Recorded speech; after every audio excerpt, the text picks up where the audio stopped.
Hello, hello, hello, everybody. It is so nice to see everybody. I changed my little screen here. I hope you like it. I've got my eyes on the chat. I'm not going to miss anybody's chat this time because remember, I'm here for you, to pray for you, and God loves you, and so do I. This has been a really interesting weekend. Lots of studying and trying to keep up on world events, and just hanging out here on a Monday, trying to get everything ready. I'm working on my art today. I'm going to be able to get that going for a big chunk this evening.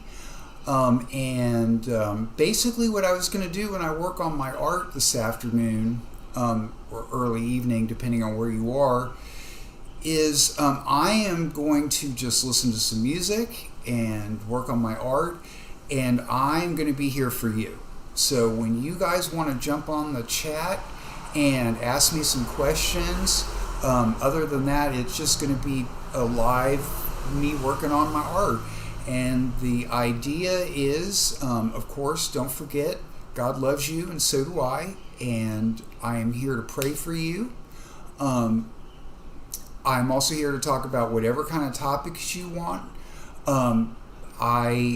This afternoon for Afternoon Torrent, I was just going to talk about some of the visuals, like just the plain visuals of what happened at the G7, which is one of the last things that we talked about when I last did the live stream, to kind of give you just what it looks like from this side, I've said this before and I'll say it again.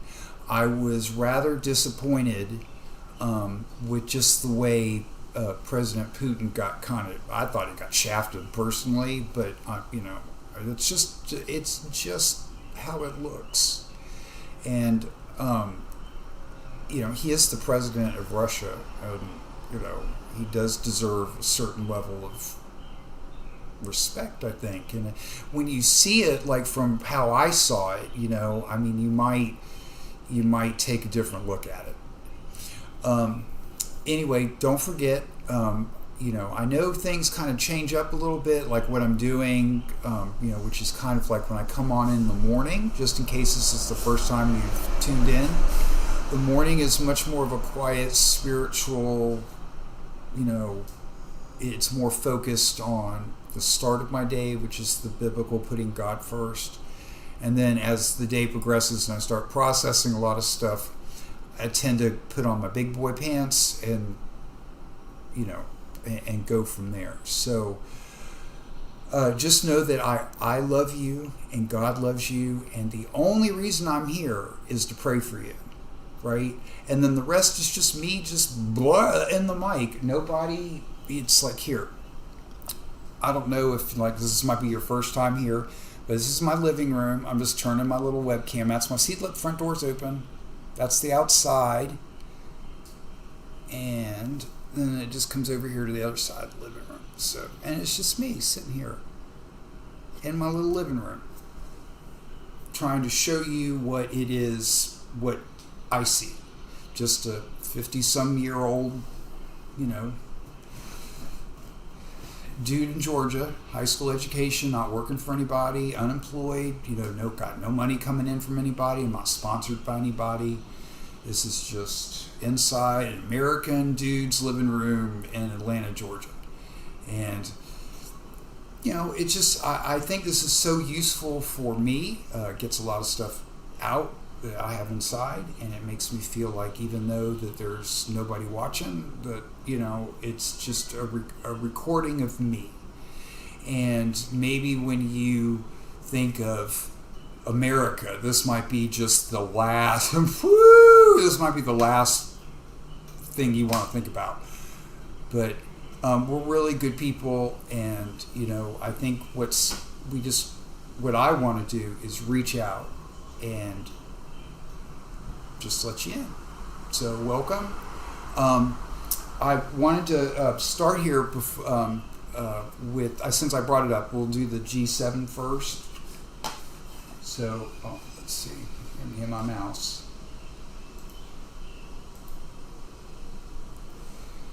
Okay, I'm not, we're not going to watch all this. This is France 24, and I really have fallen in love with their channel. Their production values are excellent, and all of their anchors seem to be very knowledgeable and tuned in to what's going on. So nobody's chatted in yet. I hope y'all are having a fantastic day. We'll do a little prayer here. Actually, let me do that first. Let's take this off.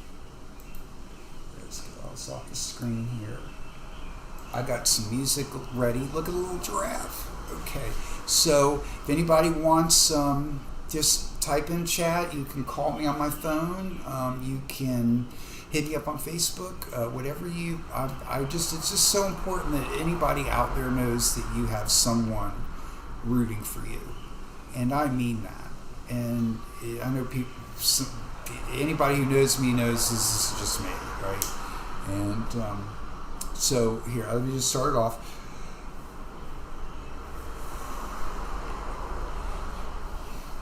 Lord, you give thanks for a roof over my head. I give thanks for the clothes on my back and the sandals on my feet. Thanks for the lights and the hot running water and the warm blankets I have at night. And I give thanks for my kitty cats. Please heal Mr. Vellon. He's not feeling all that good. We're going to the vet tomorrow. Please send out angels, or just tons and tons and tons of angels to anybody in need out there. There are people living under bridges and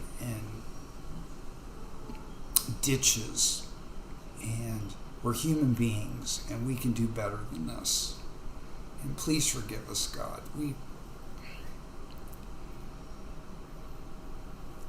We're starting to wake up, I think. And I just pray for everybody that we can live in peace together all over the world, right? Just come in peace, God. And if you'll forgive us, we can get back in the garden and all be brothers and sisters and neighbors again. Please send out angels to anyone in need. If you hear the sound of my voice, just know God loves you and I love you. And if you let Jesus in your heart, He can help you through your life. The Holy Spirit will come upon you and it'll give you the strength to do all the things you need to do. And it's just that simple. In the name of your Son, Jesus Christ, I ask this in the name. Amen. So, back to what we were doing. Oh, hello! Hello, Sander. How are you?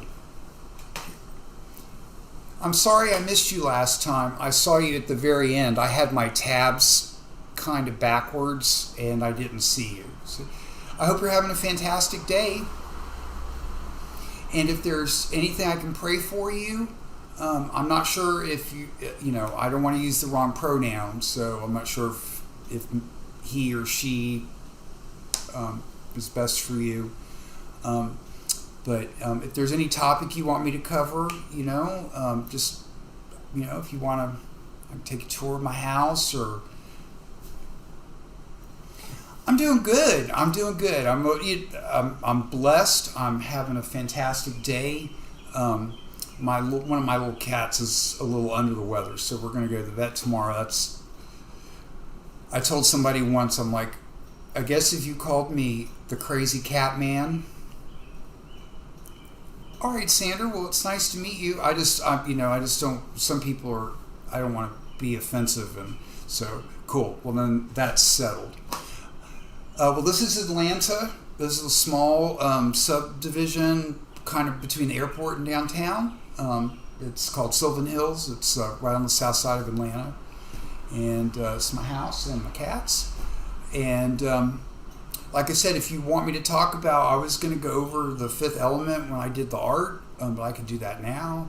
I was getting ready to jump on just how the visual came out in the G7. I don't know if you watched any of that or not, but what I was getting ready to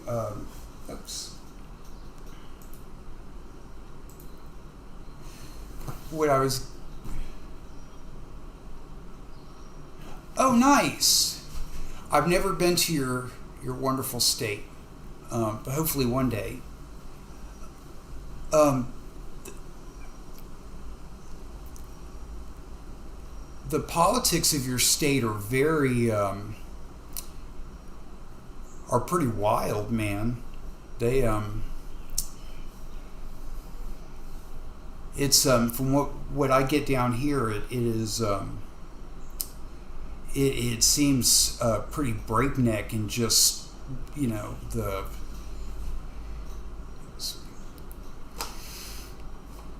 and I tell people a lot, yeah. Well, I wish it wouldn't for all of us, I mean, I think when we get down to it, hopefully, we want what's best for us, our families, and our neighbors. And so much of what we, yeah. I think I want to believe that all of the division that we all have is just because we've been taught that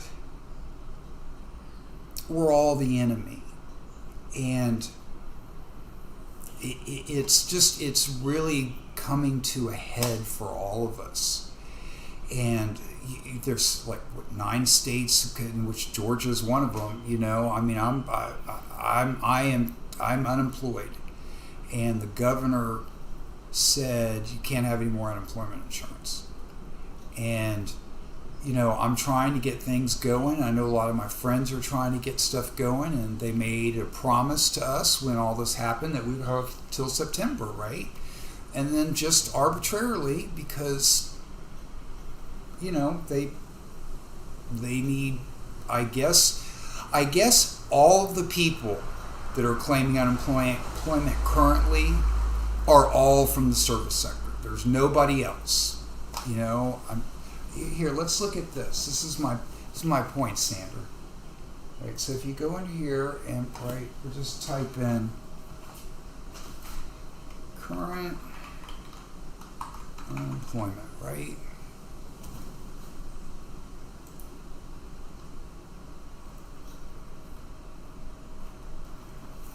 Okay, so it says 6.6%.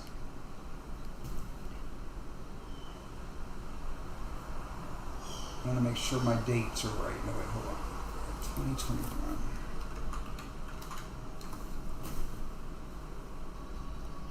Well, I mean, okay, it says right there 5.5%.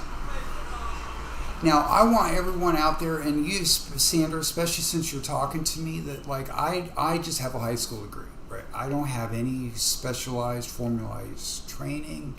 It's just me and my brain trying to make sense of the world around me.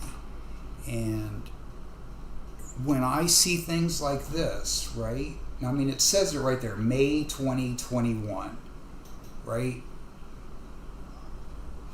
Right, okay, now, exactly. Now, but see, what I don't understand is that they give us this message, right, that there's all these jobs to fill, right? Well, I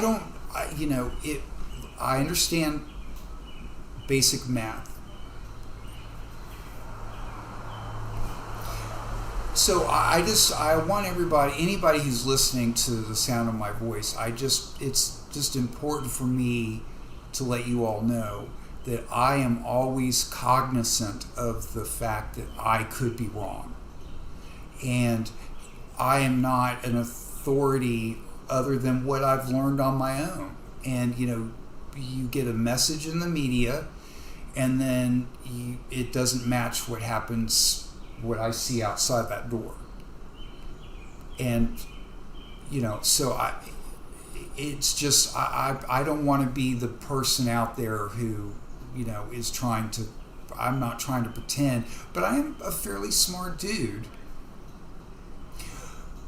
Well, now, Sandra, the thing about unemployment, right? And it's one of those things that is really important to me, that as all of us start a dialogue with one another, that we all have the same definition for the words that we use with one another, because we have to start there in conversation.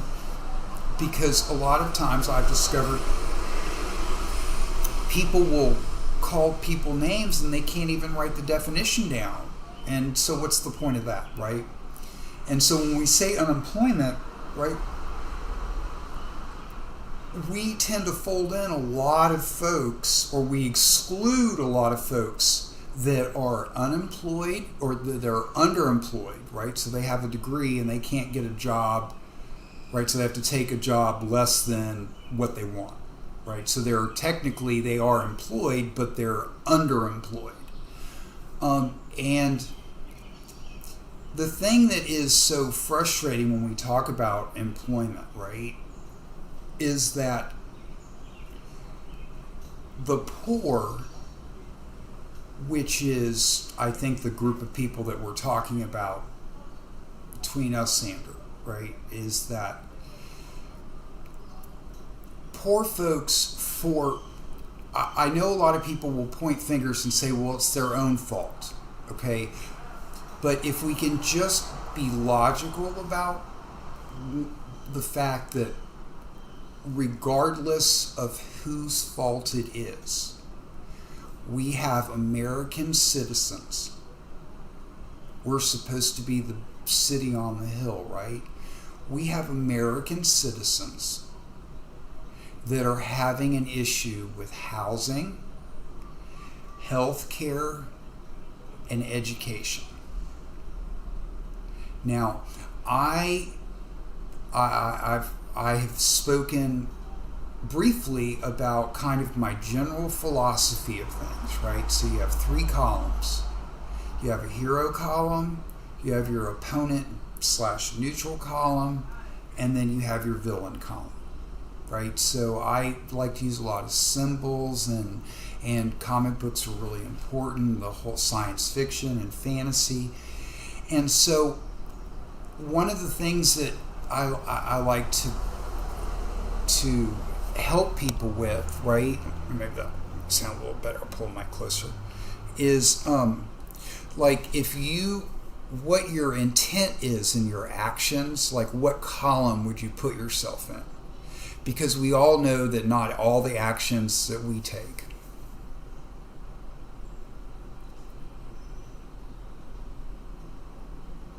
Exactly. So, to that point is that's one of the things that because the House of Representatives they do regulation and tax policy, and it just seems like what we need to do, and maybe one of my goals is so that we all can go forward in developing a language of words that we all really understand. And so that, like just for instance, okay, we'll take socialist. Like the socialist goes, oh, socialist, right? Okay, I'm not a socialist because I understand that in 2021, we're not ready to give up currency. Okay, and that is one of the fundamental tenets of socialism. Now, I could be wrong. I come in peace, but when I look it up in the dictionary, that's one of the things socialists want to do. They want to get rid of currency. Now, Sandra, to be honest with you, I love Star Trek, and I think in the future, right? When there's so much energy and efficiency, when there's a little box you can put in your house and it 3D prints your clothes like replicators and all of that stuff from Star Trek, like when we have that, we won't need currency, but that's in the future, right? So I'm not a socialist because I know that we can't do that right now in my lifetime. So I have to use capitalism, which is the economic structure of our country, but I have to understand that it's a tool that we all can use as brothers and sisters and neighbors to make our country, to improve our country. We can always improve ourselves, our neighborhoods, our families. Doesn't mean that we're weak, or it just means, we can always improve ourselves. And that's just the nature of, I think we forget that, and it's always the pitchforks come out and, string up the homosexual for saying that. And it's really nothing more than loving growth.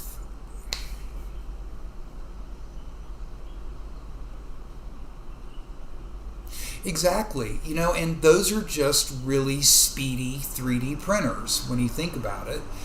And I just, if we want, one of my big philosophical, political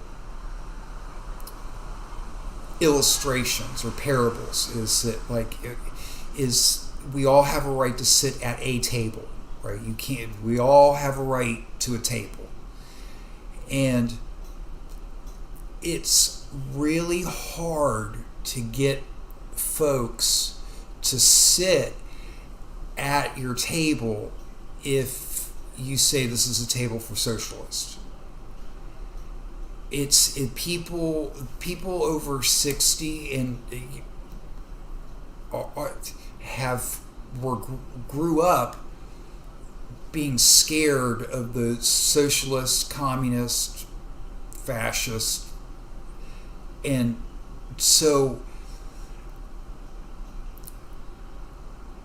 I just don't think our country.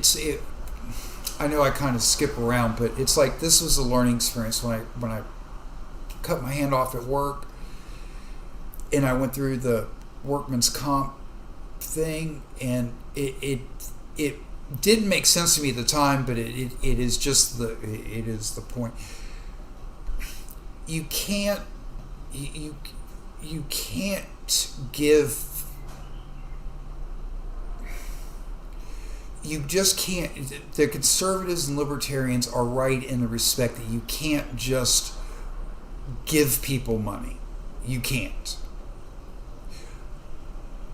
Because they don't know how to spend it wisely. And that is like a home economics, not that they're making, it's a home economics understanding finance, right, with love, like Sesame Street kind of. And so the idea is that to get people to join a fellowship with their neighbors, we have to remove all vestiges of fear between us. And it goes back to, like what I always say, the mob rule and the rule of law, right? And to Mr. Paul and all the libertarians out there, I hope you understand what I'm saying, is that if on the wheel, right, the second one is established justice. If we are not all treated equally under the law, and some of us can skirt the law, then I would rather be under mob rule, because all the mob is just like me, right? And I trust my neighbors. I don't trust the people that live behind the gates that I never see. So that's what I mean by mob rule, right? Mob rule really is democracy. And I think that a democratic, because I love democracy, I trust you, Sander. If you got picked to go to Washington, I would trust you to make the right choice. I want to believe you're a good person. I want to believe that you would go to Washington and be like, this is fair, right? Or your city government, or a dog catcher. I want to believe the best about you. And I think that that's missing in our communities. And hopefully, hopefully that's That'll work. But I kind of go all over the place, Sanders. So back to the table analogy, which is where I kind of diverted, is that if folks are going to join other folks that they've been taught are opposed to them, like, I honestly believe that there is a fellowship that we could have that could bring together minorities, and that means, because you can't just say that, right? So we're talking about African Americans, we're talking about Hispanics, and I understand that there is a West, South, and East Coast Hispanic community, and that each community is different with their own variations of culture, and that Central America and South America are vast, big countries with lots of different people. So you can't just say that. But I'm also half Native American, right? So when I also understand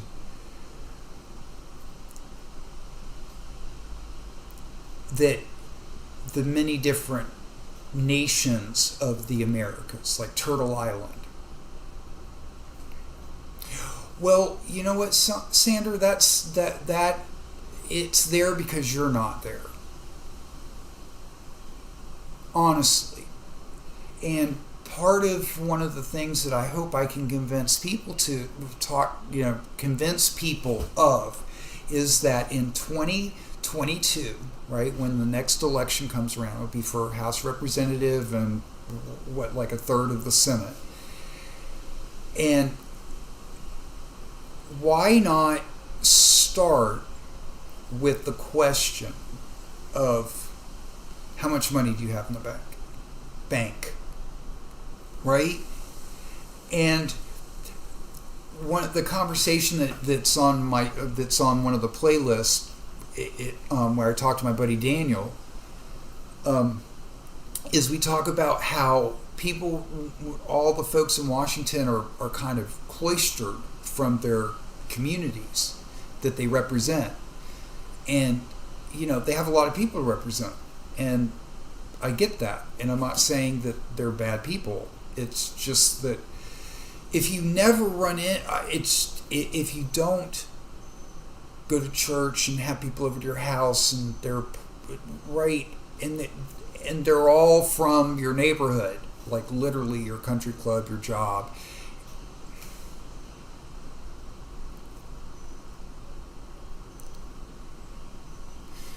Well, you can always do both. That's the thing about self-governance and democracy, which makes it so difficult, is that, we've forgotten that, there's nothing. It's like if I were ever to be fortunate enough to go to Washington and represent constituents, I would just want to do it I just want to go up there once and get out.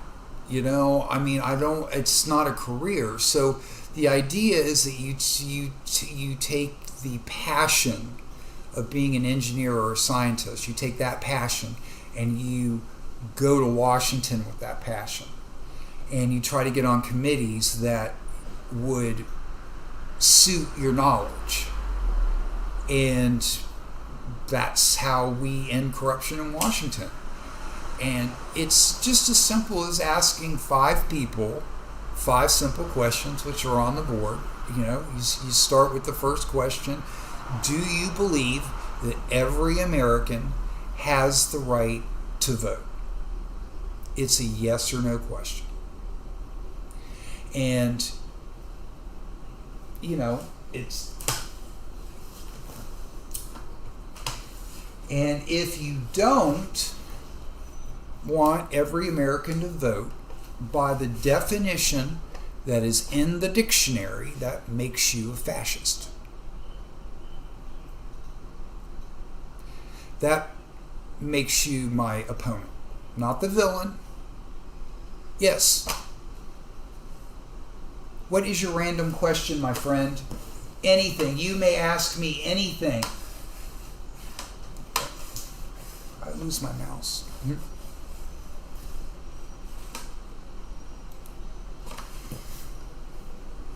Oh, I'm excited. I got a question.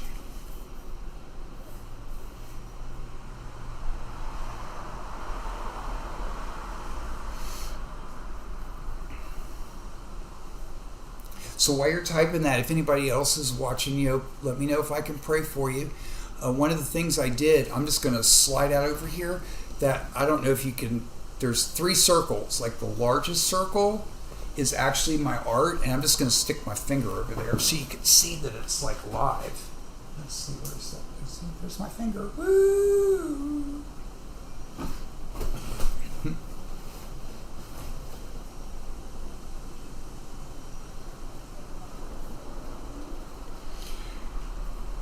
A leather coat. Let's see. I used to have a bunch of leather coats. Well, not a bunch. I had like 2, but I don't have any leather coats currently. Do I? I don't think so. No. I mean, I've got like cotton and like winter coats, but no leather coats. I've got some sport coats that are like the rubbery material. But no leather coats. Now I mean I know I'm over 50, but I mean I think guys look great in leather coats no matter how old they are or young. But they do look awesome.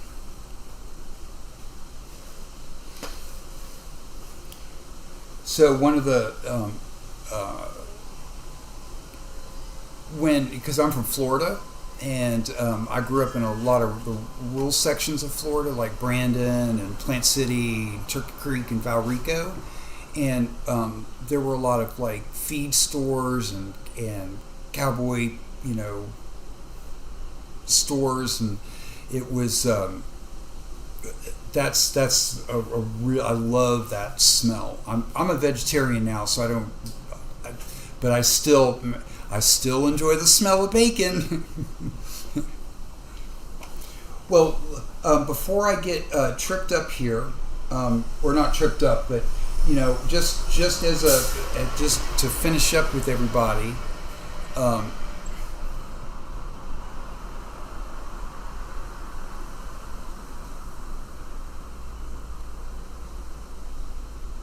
I do too. One of the things that a lot of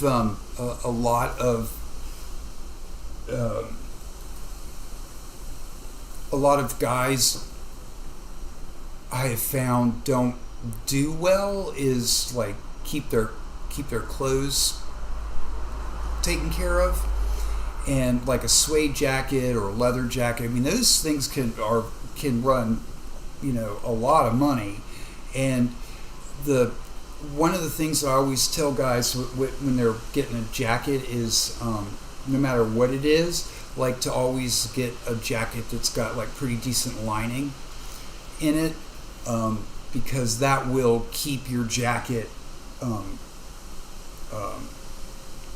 in better condition, because most of the wear and tear of a jacket, when you think about it, is on the inside and not the outside.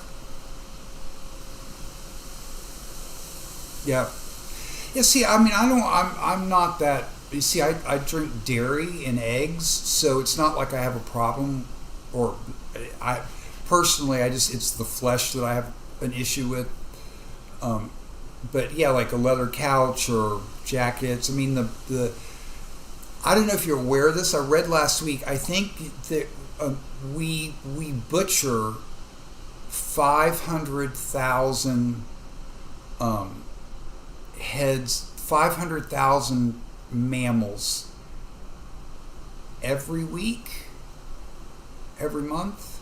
I'll have to double check that. I'm getting caught up on my agricultural numbers again. But when you think about that, that's, I mean, even if it is just a month, and I think it's more than that, but 500,000 mammals a month is a lot, right? And so regardless of whether or not you agree with it, that's a lot of extra stuff left over.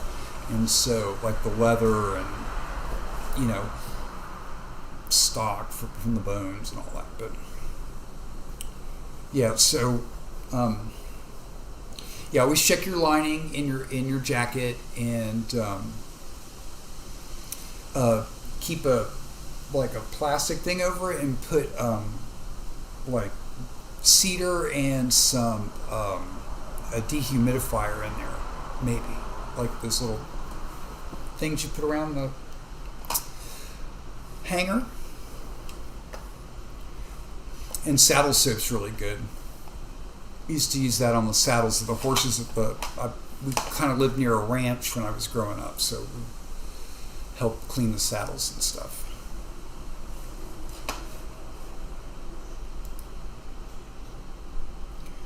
Uh-oh. There we go.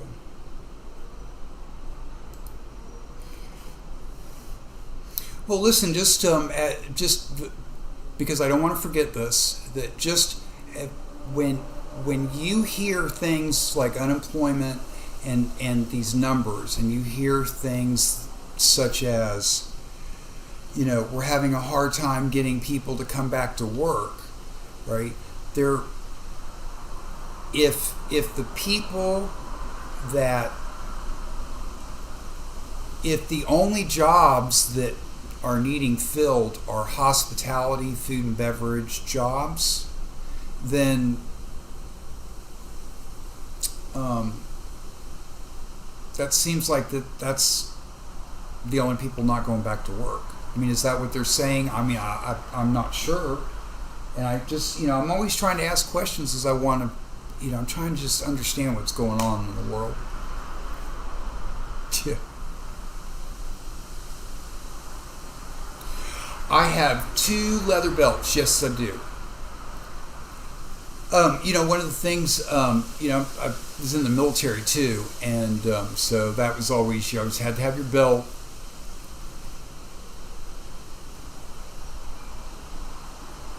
You think so? Well, you know what? I like the smell of gasoline, so, I mean, who knows?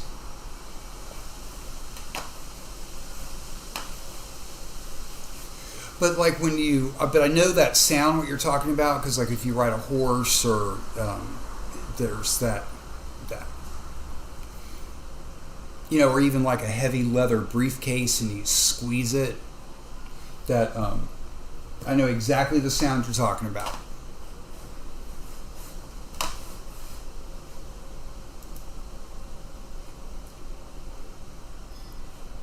Let's see, where am I? There we go.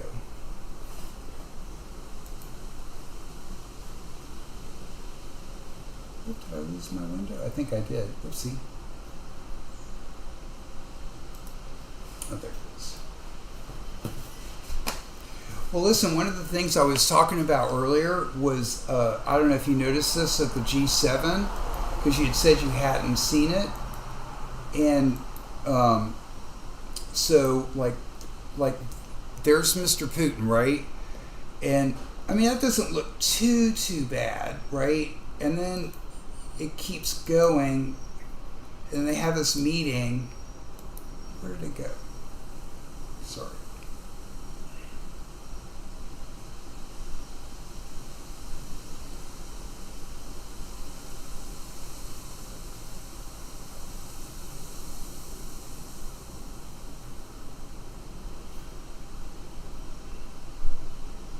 For Joe Biden, his first, of course, overseas trips, and that is because the message... Well, anyway, so look,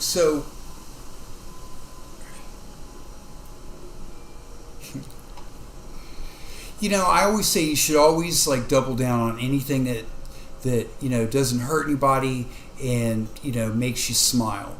And it's little things like that are really, really like special about the world. It's just being able to be in the moment, and to understand that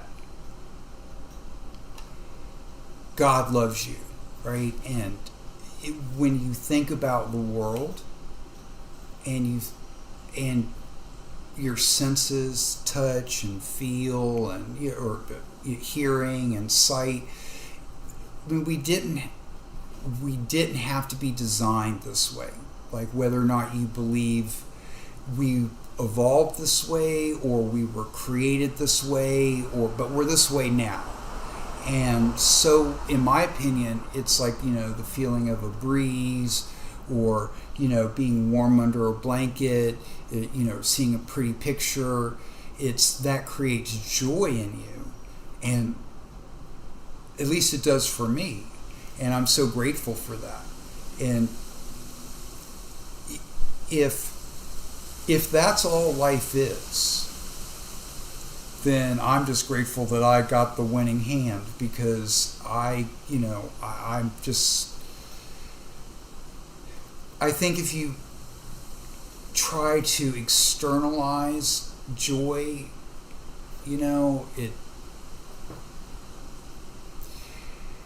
and you try to seek joy outside of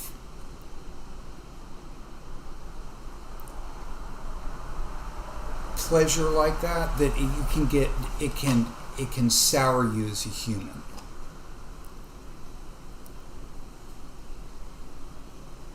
Exactly, and to my brothers and sisters out there that perhaps might not believe in God, it's like, if you believe you were designed this, how lucky are we that we get to feel this way, and that we're not robots, and that we are, because it's, I used to drink a whole bunch. It's been, I can't remember the last time. It's been a couple of months, I think. But anyway, the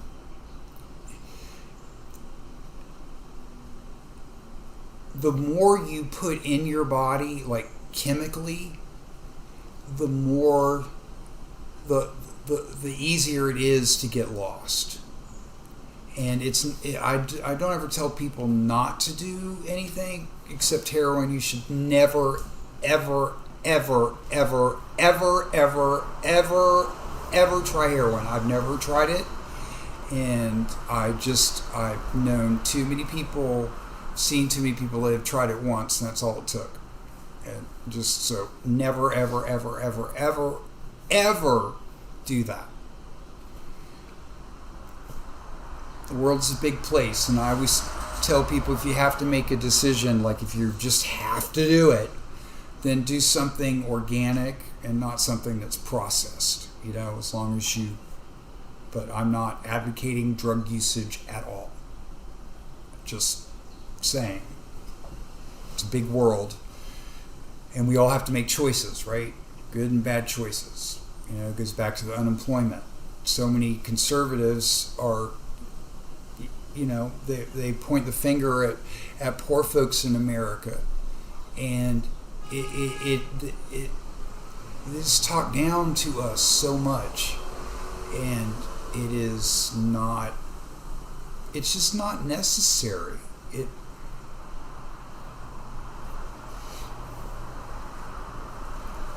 Well, good, because the sobriety is always better. It's always the best choice. It's always the best choice. And it's just like, fuel you put in your car. And, sobriety's like the best high octane, cleanest.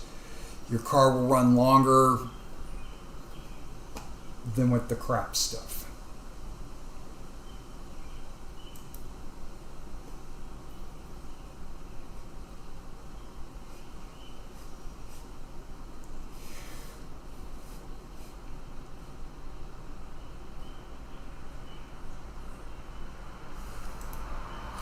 Well, hey, listen, did you, one of the things that, since I got somebody to talk to, is one of the things that,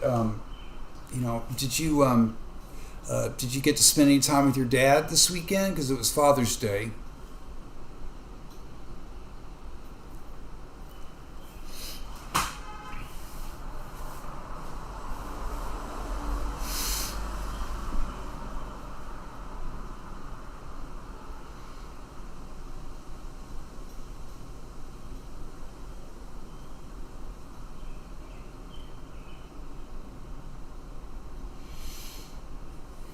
I was on Facebook a little bit this weekend, and I was trying to remind folks to about the importance of the holiday, and one of my soft spots, especially about the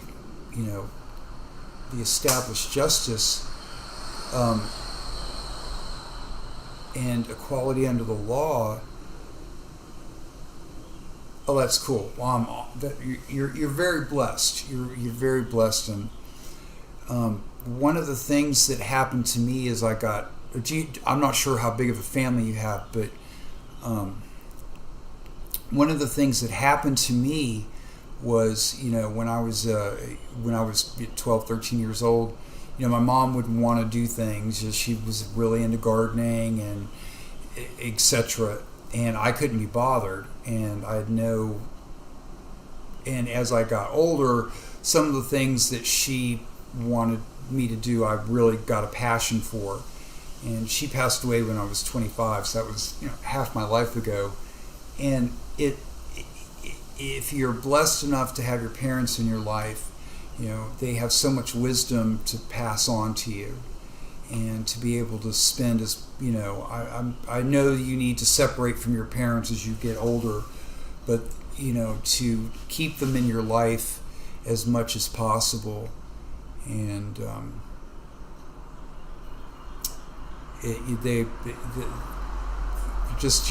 you're very lucky. And but back to what I was saying about the established justice and equality under the law, is a lot of folks don't understand because they can't comprehend what their life would be like without their father in their life. Like what kind of human being would you be if your dad was missing from your life? And so part of my testimony that I have is, my dad was killed when I was like 5, and that impacted me on a lot of different levels. And it's one of the things I really want to talk about more, is that when we lock up young men and keep them from their family for non-violent crimes, I'm not saying we shouldn't have prisons, but separation of young men from their families is very detrimental. And not having a father impacted my life, and I am sure, and I had a even though we were poor, I had a privileged life. And it was rough and it was hard, but I considered even the monstrosity of my childhood as privileged. And I think about African American young men that never see their father, and it's tragedy. And there are many, many, many things that we can do to improve our neighbors' lives in this country. This notion that Americans have to live this way is not necessary. It's just not. And to anybody out there who has, you can say, well, you don't know what my parents did to me. Well, that's true. But what I do know, that perhaps you don't, is the impact of what happens when they're gone. And there's just one day, right? You only have one day. We only have 2 days. And if you haven't spoken to your parents today, even if it was just a text message, or I encourage you. Please, I come in peace. I'm not lecturing you, but I will fight. I will crawl up a mountain to give you wisdom that will make your life better. Even if you want to sock me in the face over it, I'm still going to come to you with love and let you know that it's not too late to improve yourself. And sometimes you have to be the parent. But when you get older and your parents, you have to be the adult. And it's just, I just encourage anybody out there who has parents that you could nurture a relationship with, that you try that. And it just, because one day they're not going to be here. That's awesome.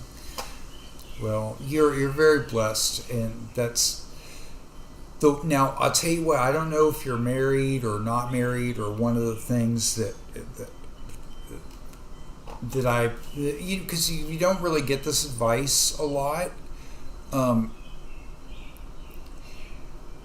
When you have a relationship with someone, whether you're married or not, right? But if you have a boyfriend, girlfriend, you should not go to your parents with your relationship problems. Because in the future, like as you get older and mature and find someone that you want to have a committed relationship with, you want to keep that person in your life, you should keep the details of your romantic relationships away from your parents, because your parents will always choose you. And sometimes there are two sides to every story, and you will have forgiven your significant other, you will have forgiven your wife or your husband way before your parents do.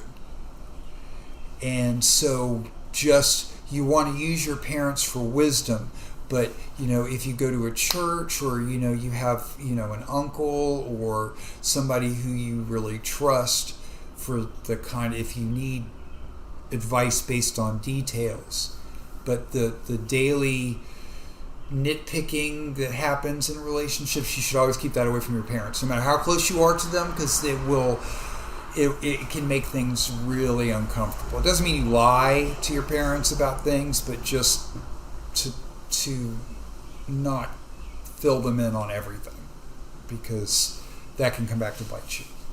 But as far as like you as a person, what you're doing at work, and as much as you want, but the relationship, I see a lot of folks get in that dilemma with their parents, where they tell them too much about what's going on in their relationship, and their parents can never forgive the person they love, the person you love. So just a little advice there. But so I don't know much about Wisconsin. I know what kind of trade are you in? Are you like in school, or what kind of work do you do?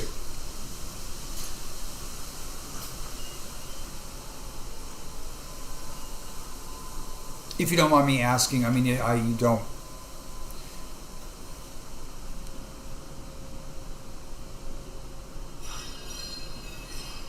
Nope, no dad here, no children.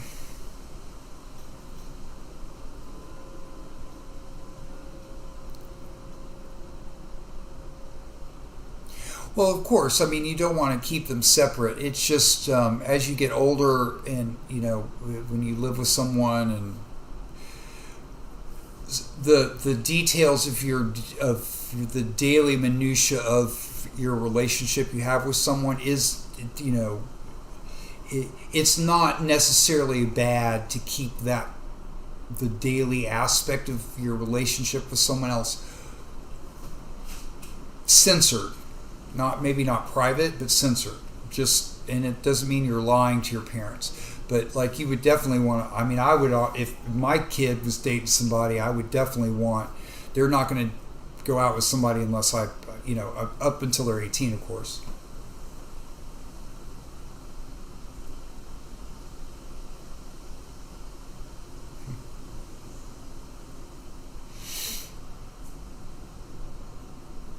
Well, good for you.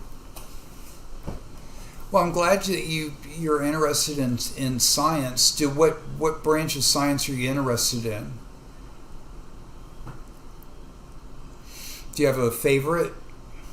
Chemistry or biology, physics, anthropology?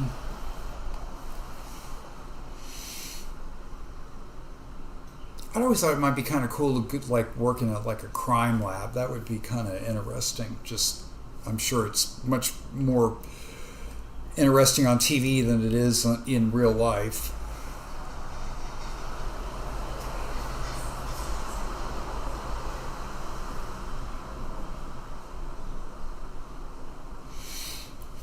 That's there's so much. That's just a huge field.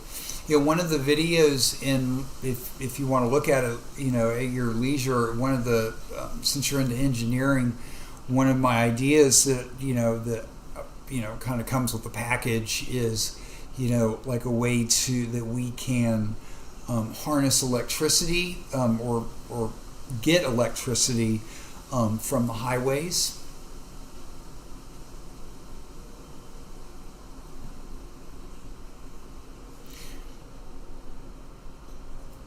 Oh, that's cool. I'm sure I am sure they do. And like I said, this is just me hanging out, just expressing what's on my mind, and it's like I said, I'm not reading off a script but it is what I love to do, and I know that policy and things can be boring, but they are super exciting for me. And I just feel like I have in order for our country to get ahead, we have to come up with a plan. There's no plan. Sandra, let me ask you a question, okay? Brother to brother, do you have any idea do you have any kind of imagining by yourself about what the country's going to look like in 20 years? Like, if we were to fast forward the clock in 20 years and you woke up, like, what do you think it's going to look?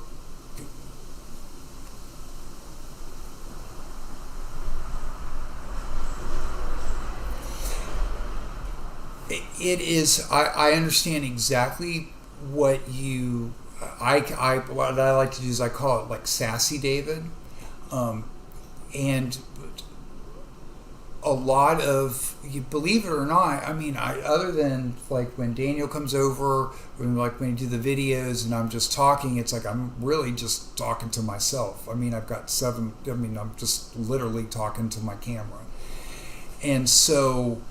To switch to, which is always what I wanted to do, which was I want to have conversation with people, and to focus the conversation on you as an individual about what can we do as a nation of people to make the world better.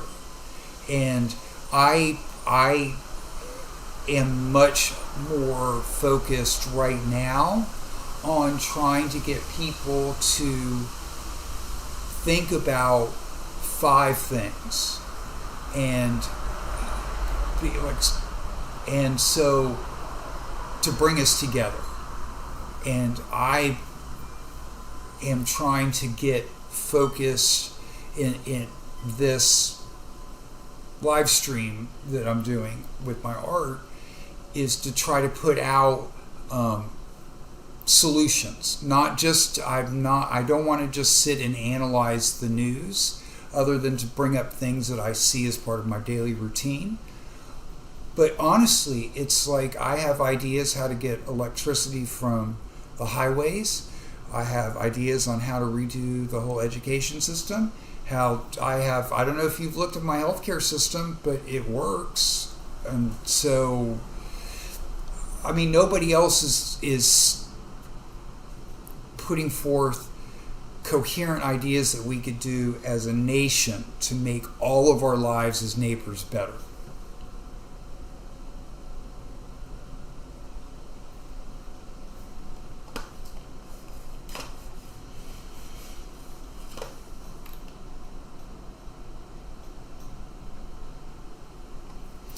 Well, I mean, it is, of course. I mean, we don't know, right?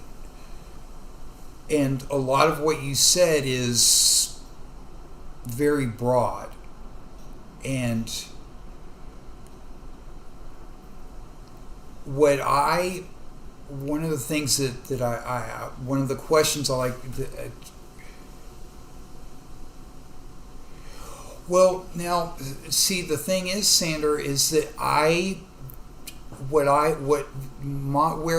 I struggle, where I'm struggling within my life, okay, is just that I'm as broken and battered as anybody. And the ideas I have, I've put on camera and I've shared with my friends.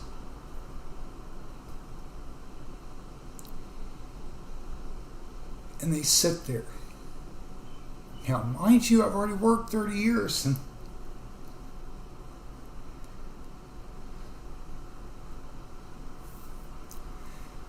if you can help me get them out, if you can tell me how to do that, I will. But they're right there on my YouTube channel. You know, I've got my business cards. I tell people about my ideas, and you know what? You know, when about 6 years ago, when I made all those videos, right, I sent out 240 emails, like 8 times. I got a list of all of the, all of the big investment groups. Sent my whole plan out. I didn't get one email back. No, thank you for your, not one. You know, so, I mean, that is one of the frustrating things that I completely get about Atlas Shrugged. And one of the things that Ian had put in there was one of the struggles of the people in the novel was that, like, what do you want for us to do?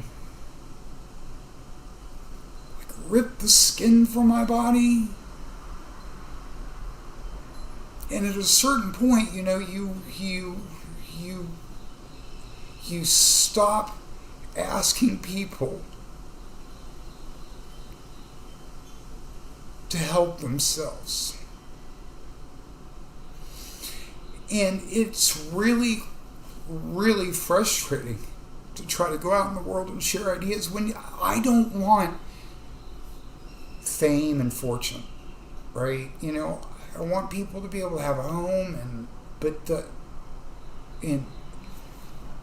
so it is discouraging when you don't know how to do, right? Have them peer review, right?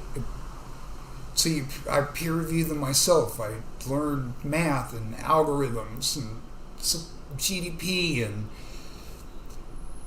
you know, I invite people to come in my home and talk to me about these things. Nobody comes. Nobody emails. Nobody calls.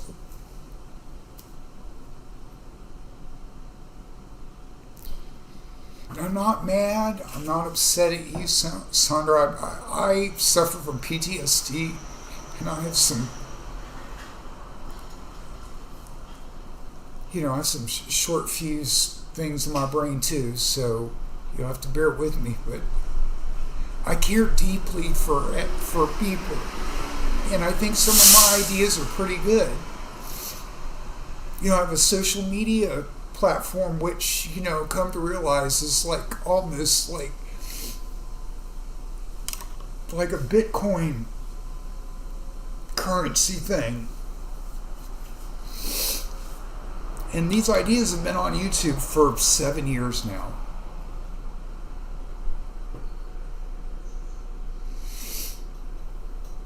You know, when I see the number of views, there's like less than 100. You know, so I mean, I've got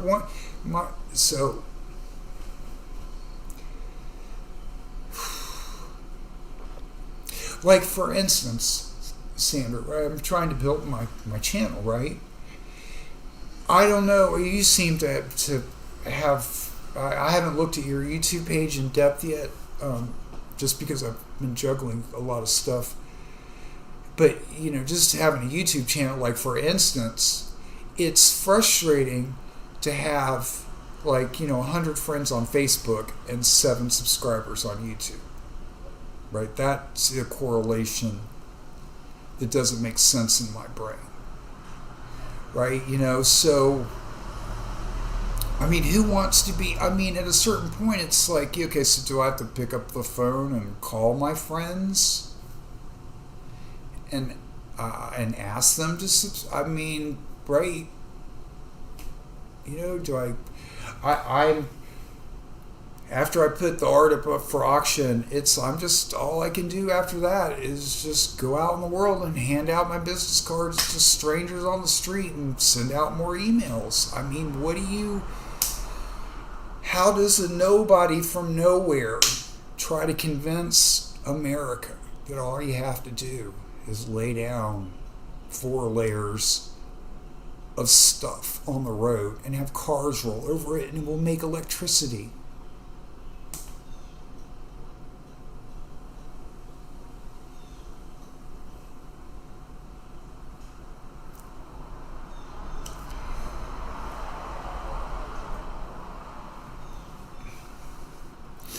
Well, I watched a lot of the. One of the things that I'm doing this week is I've bought my stamps and I'm finishing up a few letters. And I love to write, and it takes me. It's like I focus a lot, and to write a letter, it's like I put all of it on the paper, and like Cardona, and there seem to be like these huge, I could put a tent in the parking lot and they could have everything. I just don't want the ideas to go down with the ship, because they're good ideas. And I want my brothers and sisters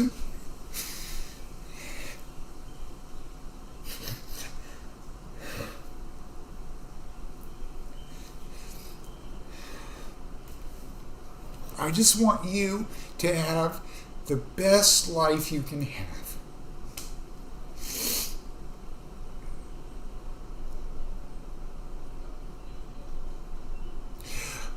But see, I can't deny, yes and no. And it is, I know history, and I know that America has, the story has been, we've always led the technological, we've always led the technological race, right? And then the mythos of, freedom and the drive for perfection, the drive for improvement. And, it's always good to be ahead when you're dealing with technology. And you have to be creative and have the imagination that when you're ahead, to not let it sit on the shelf. And it is, I'm a Christian, and I'm a Christian before anything else. And Christ was implicit that we are to take care of the least among us. And that is where the next generation of ideas are going to come from. And all of the weak, the weak, the vulnerable. Every mind that is not elevated and encouraged it's lost. It could be some of the greatest secrets in the universe. You know, it's like in Atlas Shrugged, it was Dagny's her overall dedication to public safety and the safety of her trains and getting people back and forth was that, you know, she viewed everybody on the train as so important.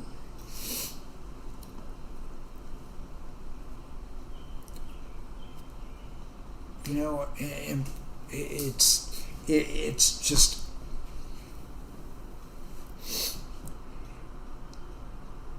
it is a blessing to have had an idea and to be frustrated that it's not out there. And I am blessed that I have this feeling in me. And it just encourages me to keep trying. You know, that's all I can do, is you just got to keep putting one foot in front of the other, Sander. And it's, you know, I would love to be part of a group of people that try to make the world better. But it's hard to do that, to get into that stratosphere when you've been slinging drinks for 20 years.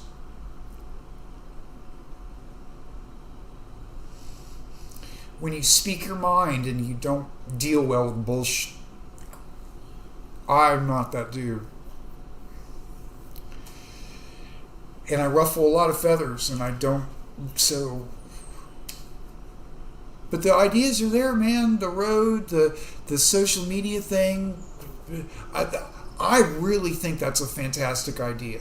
The way it works in generating income from likes, go, you know, just, you know. So I hear. So, like, for instance, here, let me talk about the healthcare tax, right?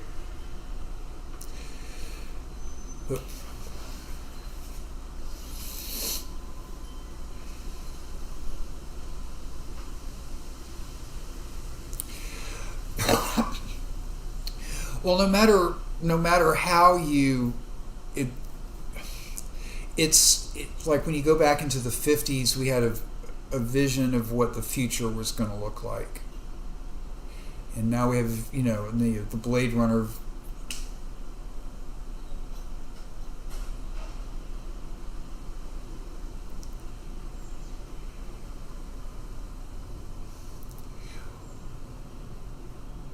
Well, I mean, that is, we spend a lot of money on a lot of things. And it is, I don't discount that it's hard, right?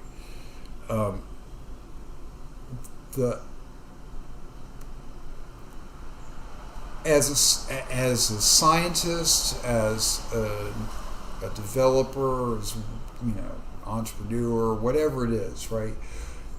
If you don't have the cash, all you can do is ask. And you can't make people let you into a team. You can't make people give you money.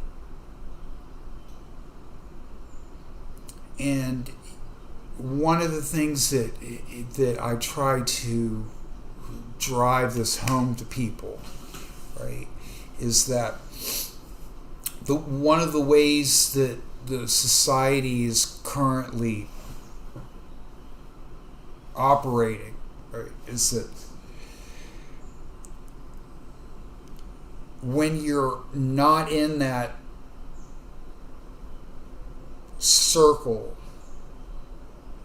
And I see personally, maybe the PhD is required, which means that I will always, and I'm not, like I said, I'm not getting hot or angry, but to use your definition, and I mean, that's what seems to be required, is that when you say that to a 53-year-old, and now I have no college. I mean, sure. I mean, now 62-ish. Yeah. I mean, I've still got 40 more years after that if I live to be 100. I mean, so I can't, as a logical human being, say that is not doable. I guess when I talk about like what people can offer as a team, right, is that you bring an idea to the table, and then the person, like you sit me next to somebody who has a PhD, who could then ask me questions. I could ask questions too, to use that technical expertise with my creative, non-textbook taught, right, learning, and to develop and reiterate an idea. And usually it's just the spark, right, that is required sometimes. And it is it's difficult to say, oh, that's such a, when people say that, they say, oh, that's a great idea, and it is just, it's just challenging to convince people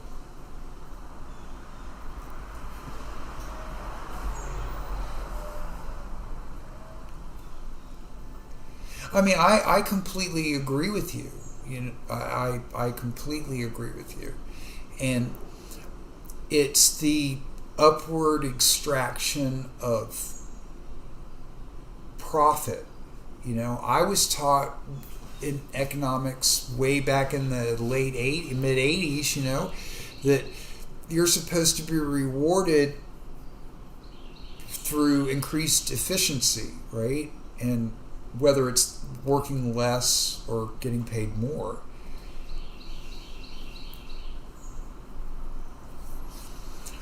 Well, I see in my crazy brain when I just don't understand, like, why that isn't. Why aren't there PhDs talking to kids in elementary school? And that's part of like the whole education thing. It's that if school goes from 3 to 22, right? You can see like how high school is now, right? You get out of high school, you're 18, 17, we consider it K through 12. What if it went through pre-K to, instead of 12, it went 13, 14, 15, right? And so that the high school was actually, you would basically go to community college. Like you'd go just to use the same structure, you go junior high, high school, community college, but we would call community college high school. And when you got your diploma at 22, it would be a free public education based on the demands of what we need from the citizens in the future. And what do we need from the citizens in the future? We need for them to figure out what brings them joy so that they can get mastery over it and make society better. And the more efficient, logically, the more efficient we become as a society, the more time citizens will have to explore their joy and to achieve mastery. And I would love, my mom always told me, she said, David, you have to make your weakness your strength, and it's the whole weakest link in the chain thing. And I don't need to be around any of the financing. I don't need to be around I don't want to be around the budgeting. I'm fantastic at. I just don't want the keys to the safe. You know what I mean? Audit, whatever. That's not my forte. I don't want anywhere near that. But I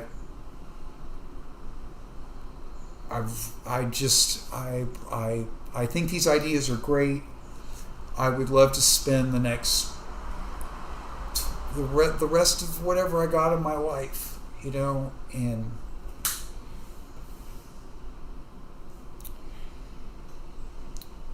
well, that's very kind of you. And I want to be your friend. I hope you'll be my neighbor. And if not my neighbor, I hope you'll be somebody's neighbor.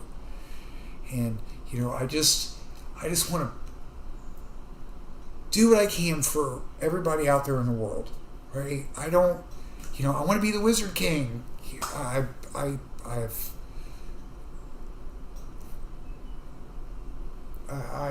just want people to find their joy. And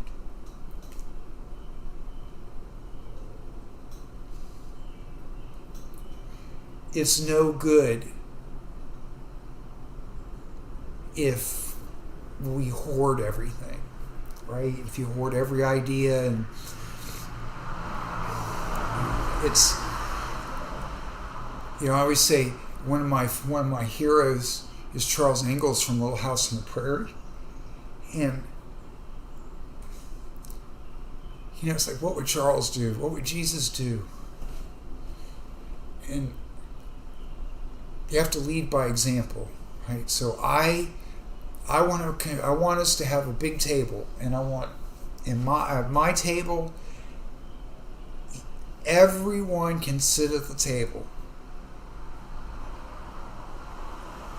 You can sit at my table if you will acknowledge everybody else at the table. That's that's where we start. And I hope you'll sit at my tables. Oh, one of the things I want to do, you can go on my Facebook page. You can see me when I'm much younger. Believe it or not, I used to have, I so try to embrace this, but I used to have the most beautiful head of strawberry red hair. It was just so pretty. And I just don't miss it. As I use this as one of my things. It's kind of funny. Here's funny, right? So remember, God not only loves you because He knows the number of hairs on your head, He knows the number of hairs that have fallen off your head. So it's, I tell my young brothers out there, you better all watch your diet and enjoy it while you got it, because when it falls out,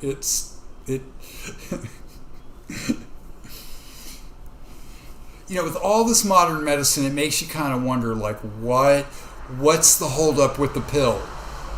Right? You want to talk about the richest man on the planet? Come up with the pill that grows all the hair back on your head, and I think men would work 12 jobs. You want us all to go back to work? You want me to get vaccinated? Give me the pill to get my hair back. Get the damn shot then.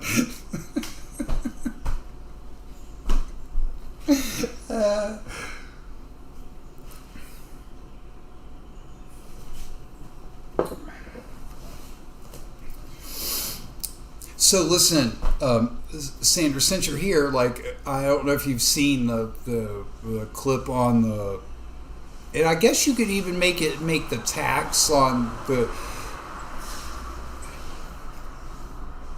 Oh, you're very sweet.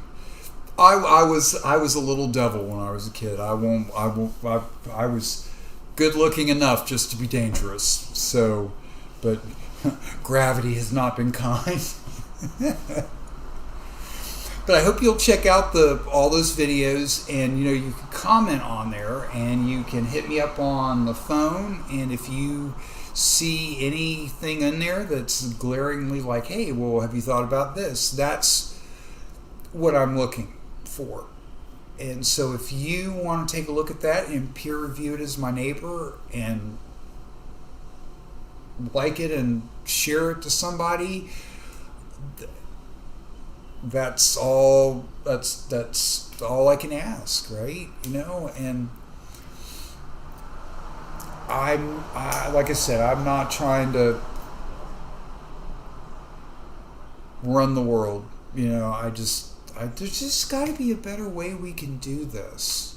I mean, there's just got to be a better way. Well, Saagar, on my YouTube page, right up at the top, right where all the green stuff is, there's my Facebook page, and if you go to my Facebook page is completely public, right? And it's been public since I've had it. Like, there's no, it's all public. So all of my information is there. In addition to the Facebook page, I have my website, which I designed, and so it's got 3 pages on it. It's got all my contact information on it, and my LinkedIn page, which has all my contact information. So there's one video on the social media platform. There's one video on the road. There's one video for the education. There's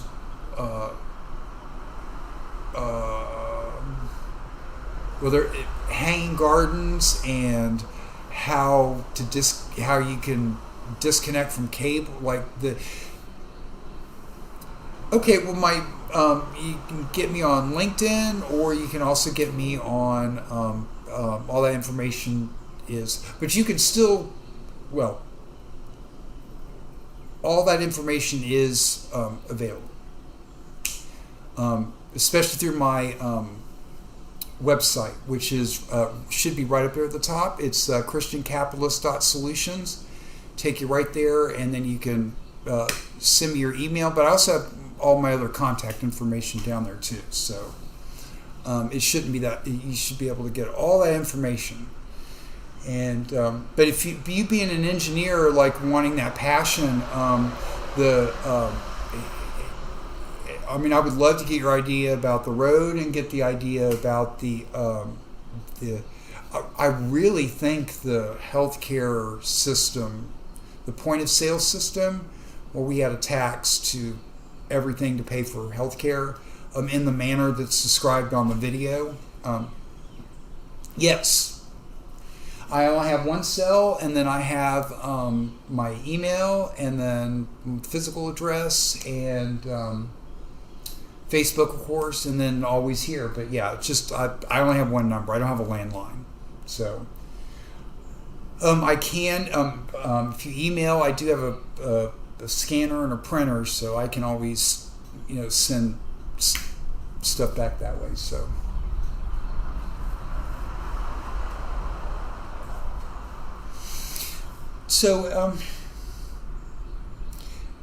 but the idea behind the point of sale healthcare tax is that if we decouple healthcare from employment, and we make healthcare paid for by what we consume as a country, and then attach a floating tax variable based on risk, so that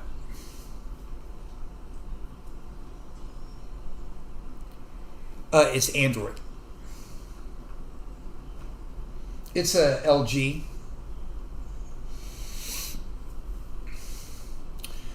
So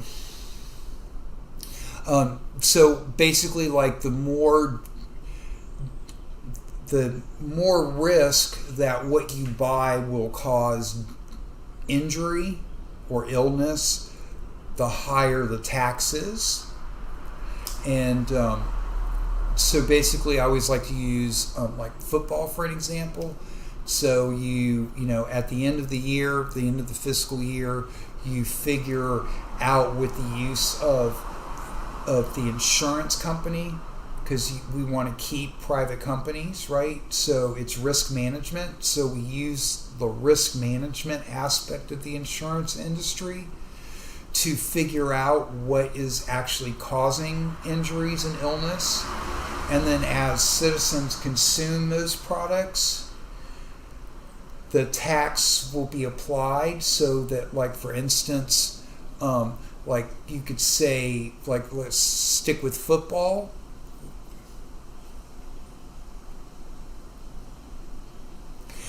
Well, see, the issue with that is that we have that already, right? But what happens is that the tax gets pulled out of, it's used for other things. It was just like yes.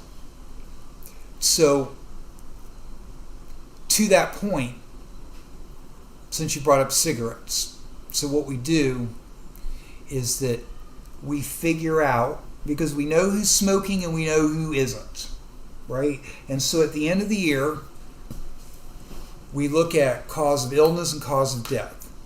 And there should be a direct correlation to the cigarettes based on their illness, etc. Right? So for that year, all of the healthcare costs associated with that one person, right, gets figured up. And then we figure out that for all the other citizens in the country that have had illnesses caused by cigarettes. And then what we do is that in the next year is that we take all of the cost that cigarettes caused, and then we apply that, we recoup that cost the next year in the tax that's applied to the cigarettes. So we know how much cigarettes are purchased or bought every year. And then you take the algorithm and then you would apply that tax to the cigarettes, so that as people are consuming the cigarettes, they're paying for the healthcare costs associated with that product. For me, I don't smoke cigarettes, right? So I'm not going to contribute to, I'm not going to bring a cigarette-induced illness into the healthcare system of my neighbors. So if I only eat apples and oranges and greens and good food and no sugar, and that food should be taxed, I should basically get a rebate on that food. I should be able to go to the grocery store and get paid to eat that food. Right? So potato chips should always be more than an apple. So if apples are, even if potato chips are cheap, they should never be cheaper than an apple, as an example. It's just a basic kind of understanding of how the tax is applied. So, like for football, cigarettes is like, you really get kind of like, we can get really down into where the illness is coming from with that. But like with football, since that's like kind of a different thing, you take football that's in high school, junior high, in the backyard, professional, college, stadiums, tickets, cleats, socks, parking tickets right. And we apply a tax to all of that, small tax, since it's a huge industry. And then all of that money goes into a national trust fund that's paid to the doctors. It completely circumvents the insurance company. The The insurance company comes up with risk management.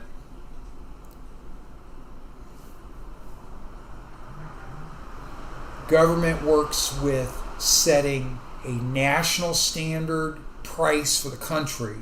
So a hip replacement in Miami should cost the same in Montana.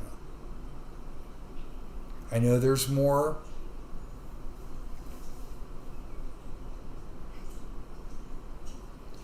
Right. So for example, if I were to, like, if we were at a grocery store or Walmart or we were wherever, right? And so to that, so like in Georgia, our tax is like 7 point whatever %. Okay, so that's a state sales tax. So the idea is that, let's say that after all the algorithms were done and the insurance company had done all its risk management assessment, we figured out that on all items football related, there needed to be an additional 1.1% tax added. So when you went to buy the football helmet, you would get your receipt, and you'd have your state tax, however it is. And then there would be a healthcare tax, and it would be like whatever it would be for the football.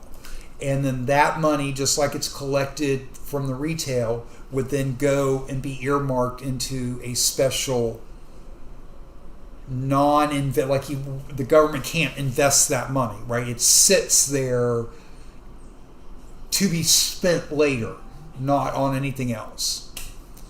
So for food, so things that were good for you, like, and then also you have to take into account that playing football, right, also has health benefits, right, because you're exercising. And so I want to make the insurance industry a hero. And they have really good technical skills on understanding risk. And I think instead of throwing the baby out with the bathwater, we use that industry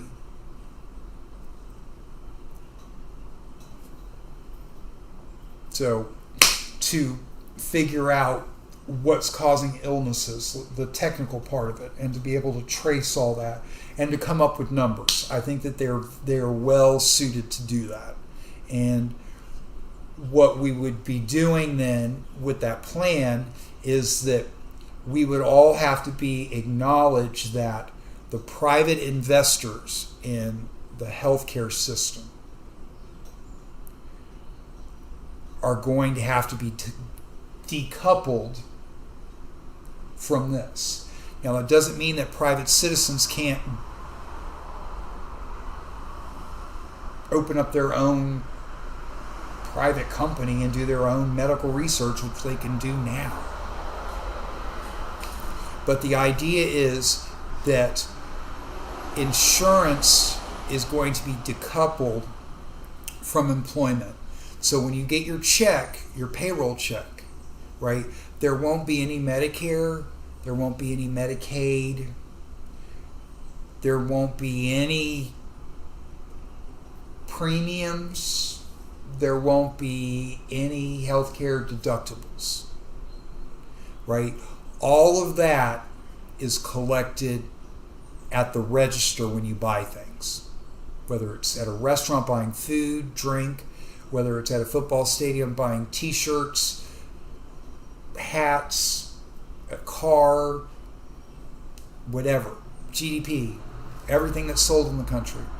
And I think the last time I ran the numbers, it was basically like it was almost an even split. So I think it was like 1.57, and this was maybe like 4 years ago, 1.57 trillion dollars in sales, and then the healthcare cost for that, year was a little over $1 trillion. So you would basically be saying that we would have to double the cost of all products sold in America. I mean, just throwing this out there, right? So everything would double in cost. But what that would do is you would not have any money that you would have to pay once you got your paycheck outside of the tax. So when you went to the doctor, there was no... Well, of course, there would be... there would have to be a tax. There would be a floating variable tax on everything. If you buy it, you pay for it, there's a tax on it. And I understand the regressive nature of sales tax in poor people. I understand that very well. The idea is that if you understand UBI, right, and rebates and child tax credits, that you can equalize a standard of living by rebating to low-income individuals, whether it's a monthly, yearly, however it is, rebate so that it isn't regressive for them. Like I said, I know a lot of this is hand waving and it's just me talking into a mic. I have done 100 hours, 200 hours of online research, thinking, diagrams, and I will admit I could be wrong. But the idea of, rewarding people, rewarding American citizens, because that's really all the government's true power is in taxation. Well, see, the idea is what I was saying was it's the rebate, which, like you get a rebate at the end of the year if you're poor, because if you make under a certain amount. The idea is, right, so if you have X amount of money and you go to the store, right, the idea is that we want to encourage citizens, not through force, we want to encourage citizens to make better choices. And if the system could be designed in such a way that the cost of their choice would be evident when they had to make the purchase, they might make a different choice. Now, like your leather coat, for example. Your leather coat would probably have like 0.001% extra tax, sales tax associated to it, because your leather coat's not going to kill you. Of course you could get it wrapped around you and whatever, right? But it's going to keep you warm. It's going to, right? So the healthcare tax is taxed higher on things that cause injuries and much lower on things that are neutral, and rebates on things that are good for you to do. So one of the things is so the algorithm would have to go, and this would the insurance company would have to focus on this, right? So an exercise bike.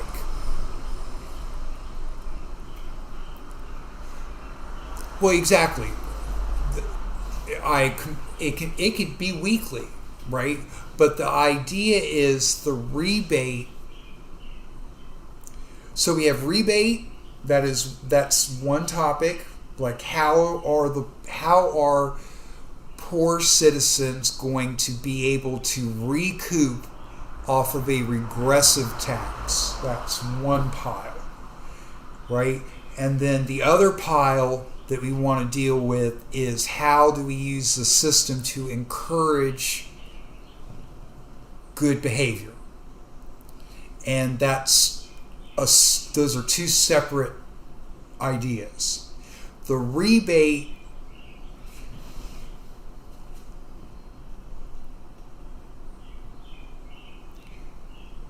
indeed. Now the thing that you have to keep in mind, Sander, is that it's not only the citizens, right? Because corporations are people too, right? So your business, the business that's buying the products for the workers to turn into something else, would have the tax on it. See, so the insurance company would be like, okay, well, the leather coat, right? The person that's buying the leather coat at Macy's or Walmart or wherever it is, right? They're buying the leather coat for a purpose, right? So that would have a variable floating tax on it, right? Which would be lower because you're buying it for warmth to keep the water off you.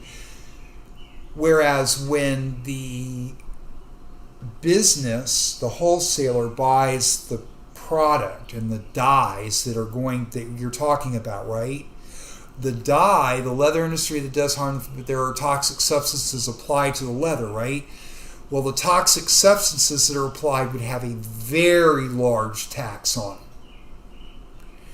it. That might double the cost. Like, I'm talking about the standard prices right now. So, like, because we're talking about in 2021, when that factory buys the toxic substance, it has a tax on it right now, right? So the way that would work is if that substance costs $10 wholesale to put the toxic substance, the tax on that might make that substance cost $25. That's crazy, right? Okay, and of course that's going to get passed on to you when you buy that coat at Walmart, right? So ultimately, the consumer always ends up paying the price. And what that does in capitalism means that capitalism is going to have to come up with something to use on the leather that isn't going to kill the workers in order for someone to be able to pay for it. That's right. Capitalism isn't evil, it's a tool.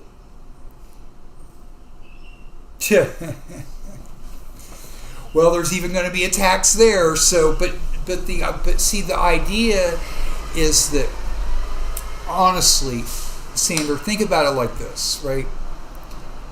We know how much healthcare costs our country every year, right? At the end of the year, there's a bill. Bing, we know how much it costs. Okay, there is a way that we can come up with as neighbors to where we can switch citizens having to pay for their health care through their employer.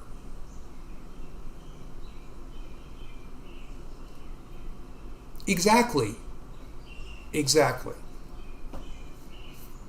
vegetable, there's, if you go down my history, I do a little urban farming too, and so the natural dyes are some of the colors that they can do are way more interesting than the synthetic colors.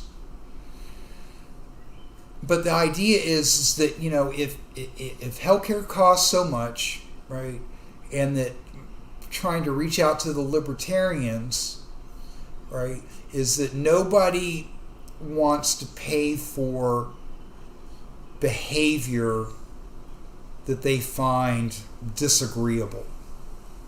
Right? There are churches out there that they have their own. I can't remember what it's called off the top of my head, but basically what they do is that there are these healthcare like communes where you get like X number of people together, and then you basically, whatever the healthcare costs are that month, everybody that's in the commune bellies up that amount every month. So it fluctuates, right? Like maybe 1 month only one person in the group breaks their leg, and so it's $1,000 worth of healthcare costs divided among 1,000 people, so they only pay $1 that month, or whatever it is. But it's kind of that principle. Like if you want, as a libertarian, I want you to sit at my table. I want you. Come sit at my table. Be my neighbor. Right? And so I hear you. It makes kind of sense to me, right? So if I don't smoke cigarettes and I exercise and I eat good food and I, live a whatever kind of good life you want to.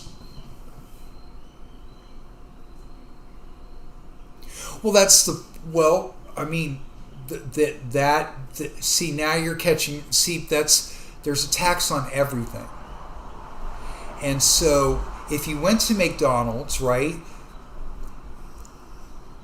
and for instance, there was a chicken sandwich and a hamburger, right? Now, please don't get mad at me, beef people, because I love you ranchers out there, and I want you all to have a good living, and I'm not trying to get people to stop eating beef. But I think that we say that red meat is not as good for you as white meat, like chicken, right? If you were just to eat one or the other, right? So the idea is that so you go to McDonald's, right? And so there would be a slightly higher tax on the hamburger than the chicken sandwich, the non-fried chicken sandwich. And I'm not saying it swings, we're talking percentages, like 0.0 whatever, because of the volume. And if prices, if there was a national set of procedure costs, because Sandra, one of the things that I could be wrong about this, but one of the things that I kind of understood about like the insurance industry, right, if I'm not mistaken, is like, okay, so before there was insurance, right, you would go to the doctor and he'd be like, I gotta take your appendix out, okay, and you'd be like, well, doctor, how much does that cost, right? The doctor would not charge the same price. I will check that text out. I don't like being on my phone when I'm just trying to give you my undivided attention. Well, listen, I hope you have a wonderful dinner. Say a little prayer. I'll say a prayer for you. And I really enjoyed the conversation. And I'll be here, off and on for the rest of the, week or so. And I hope you stop back. And I really appreciate you spending some time with me. It was really nice to have somebody to talk to. And I'll say a little prayer for you. And know that I'm here for you. And, I hope this is the beginning of a beautiful friendship. And tell your parents I said hello. And I hope you have a good night. And I'm just going to keep on going here. I might take a little break too, put something on here, and because I've been talking, and I might put my little video up there, and because I do that every now and then, and explain. All right, Sandra, have a good night. Thank you so much. That was really nice. You too, brother. Thank you. Peace. I come in peace.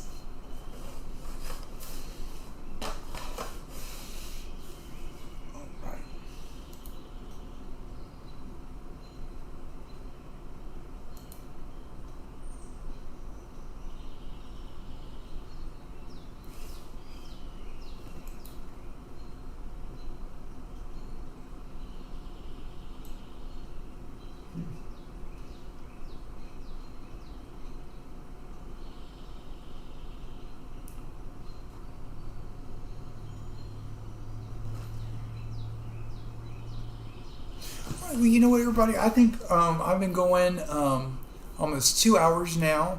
I love you guys so much. I'm gonna hop off for take just a little break here. I'm gonna put Krystal and Saagar on their new show Breaking Points, which I'm so proud of them. I just can't tell you how proud of these. I'm just so overjoyed that it's like they've left the nest and they're doing their own thing, and it's just so awesome to see people, succeed. And we want people to have to follow their joy. And I subscribed when they were at the other one. I think they had less than 100,000 subscribers, and it's just so nice to watch people grow, and it's just so awesome. I can't explain it. It's just so awesome. And so I put the description and the links down below in the live stream, and I'm going to drink some water. I need to stretch my legs and check on my kitty cat. I'm going to go check on Velen. He's around the corner, and I just want you all to know how much I love you, and that this is crazy, right? This is crazy, and it's just some dude in Georgia, right, trying to help my neighbors make our lives better. And I just worry that there's no plan. I worry that we don't know what our country is going to be in 20 years. And I want us to have a conversation. And I want for us to figure out how we can do this. Because we're going to wake up one day and we're going to have a big old sack of bag holding. I really don't want to be left holding the bag. I don't. And I don't think you all do either. So listen, everybody, just bear with me for just a little bit if you can. I'm going to turn this mic down, but I'm going to turn my speaker up, and I'm just going to be here. This is housing, which goes to the fifth element, which is the third seat on third sphere on the circle. And this is one of the things that I was wanting to talk about. In case people are not, if you're not looking for houses, if you're not aware of what's going on out there, it is crazy. And so if you haven't watched their new show, please go to Breaking Points. The link's down below. Like and subscribe. I already shared this earlier, but I will go ahead and share it again. And you just click on that, right? And clicking on Facebook. And send that. That bothers me. I wanted to talk about that as well. Anyway, I'm gonna keep going. I need to take a little break here.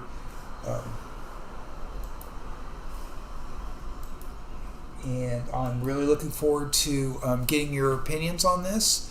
Like I said, I'm gonna turn the mic down, and but I'm totally engrossed in this. I just need to check out my little kitty cat and drink and stretch my legs and just do my thing. And Sandra, I hope you have a wonderful day. I really enjoyed talking to you. That was so nice. And I hope you have a wonderful dinner, and hug your parents.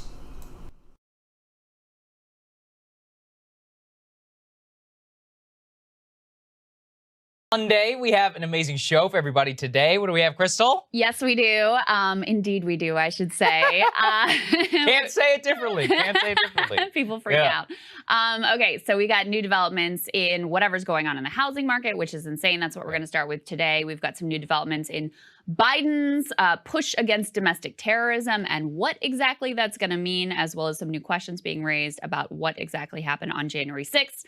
Texas is having another electricity meltdown. So what exactly is going on there? MSNBC appears to be doing a little bit of good old-fashioned union busting.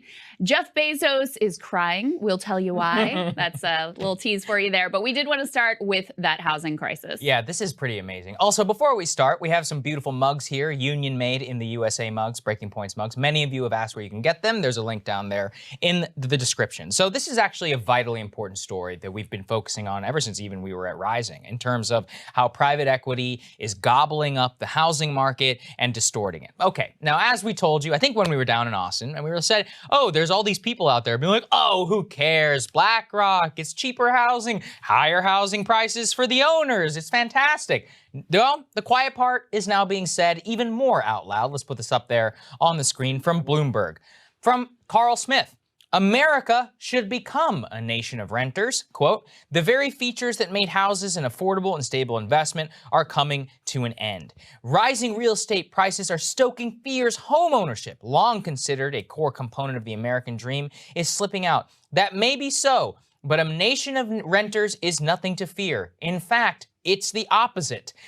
Basically, here's what it comes down to. Carl's argument is that there's nothing we can really do whenever it comes to the housing market being totally out of control. Thus, we should accept our fate as a nation of renters, and actually, renting has all these benefits, like being able to move different places and all that.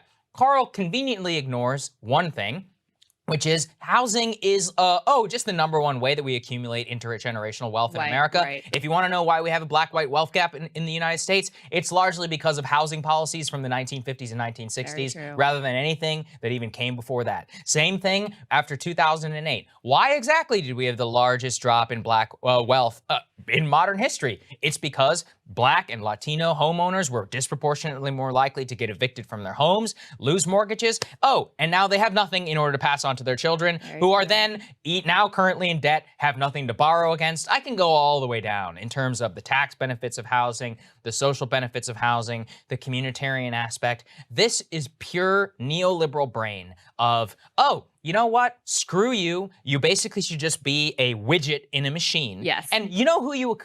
I've been saying this. The the private equity people have been salivating at the idea of having middle-class people pay their mortgage payments, not basically to themselves, but to the bank. Yes. It's the most profitable transaction in American history. That's what this is all about, Krystal. This is very troubling in order to see this type of stuff, but this is how they think. They don't think like human beings. Right. So your housing investment, instead of helping you and your family to accumulate wealth, is now helping the people who already have all the wealth accumulate wealth. That's basically what we're talking about here.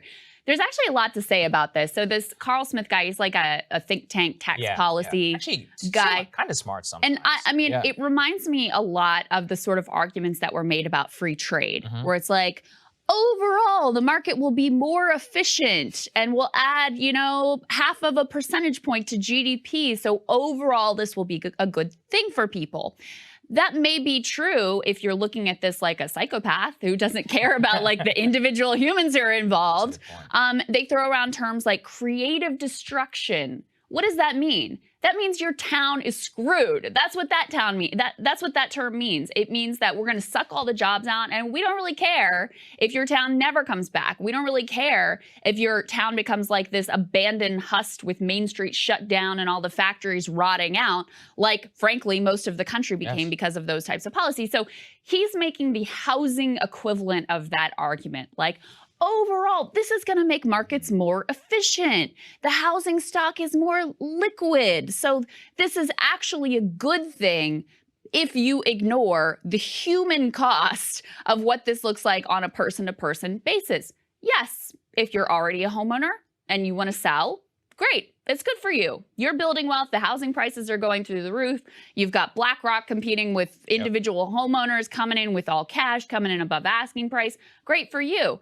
If you're in the class of people, the majority of Americans, who haven't made it to be able to own a home and accumulate any wealth whatsoever, then this is a disaster. And the Wall Street Journal has a look at, they've actually surprisly been doing some of the better reporting on this. Who are these like based people There's at the Wall Street Journal? Rebel reporters at the Wall Street Journal. But anyway, they talk to a number of prospective buyers, individual people who are trying to buy homes and finding that, like, even when they come in above asking price, if they don't have a either all cash or significant cash down payment, they're getting outbid every time. So you see the gentleman here that's pictured. He's one of the people that they spoke with.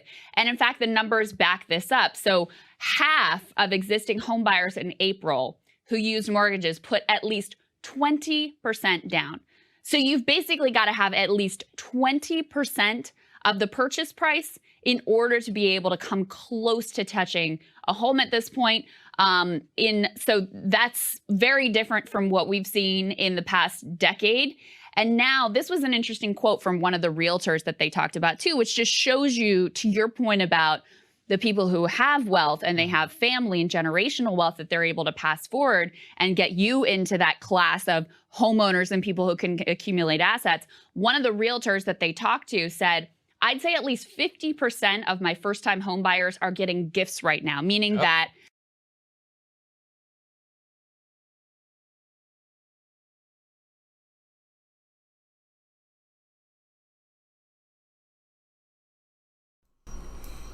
Sorry, Krystal, I didn't mean to cut you off right there. I don't like to have anybody up there when I'm talking because I don't want anybody to think that I'm...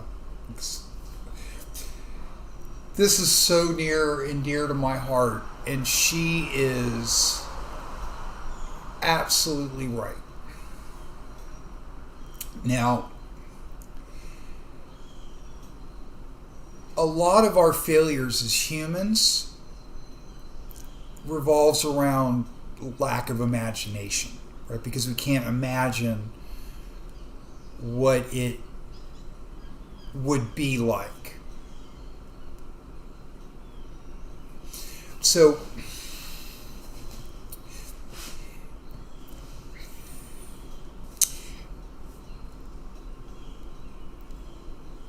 I don't know if this is going to scare or horrify anybody out there. But poor folks, poor citizens, I know some people don't like the word folk. I love that word, but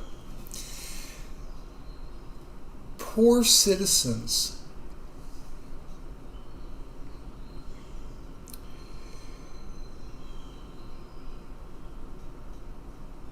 that do not have generational wealth.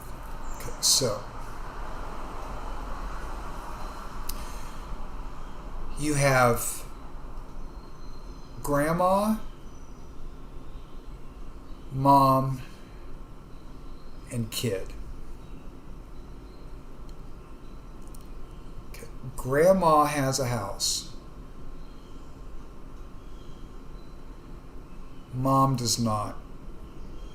Kid does not. Mom either rents or lives with mom. Son either lives with grandma or mom or rents. Because in this scenario, the only one with generational wealth is grandma. And she's still with us. If anything happens to grandma's house, 3 generations of people are broke.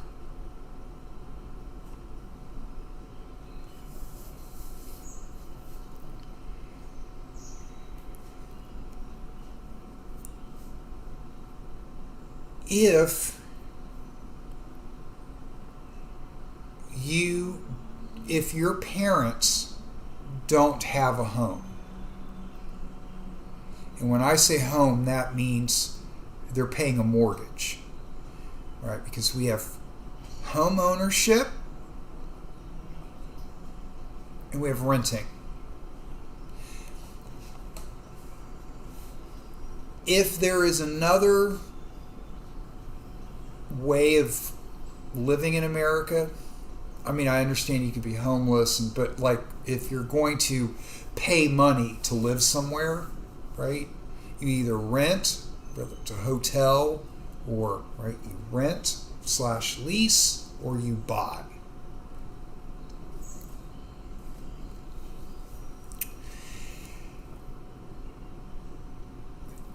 it takes you one time to be a renter, to have your landlord say, I want the property back, for just no reason other than I want it back. To realize that basically renting is the same as self-storage. Right? So when you put your stuff in storage, and think about this, I know there's some people spend money to keep belongings in storage, right? They have their home, and then they go put stuff in storage. Okay. Now, guess what? When you don't have a home, and your family doesn't have a home, and you're renting, you're basically living in self-storage with the bathroom.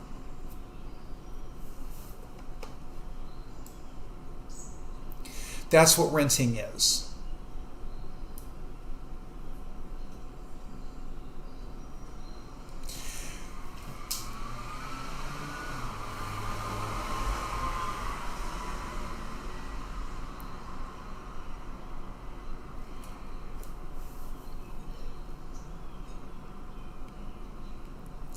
People, one of the things that Krystal's going to talk about is this article that they're talking about, and I don't want to I'm not going to actually talk about that article, even though I probably should. But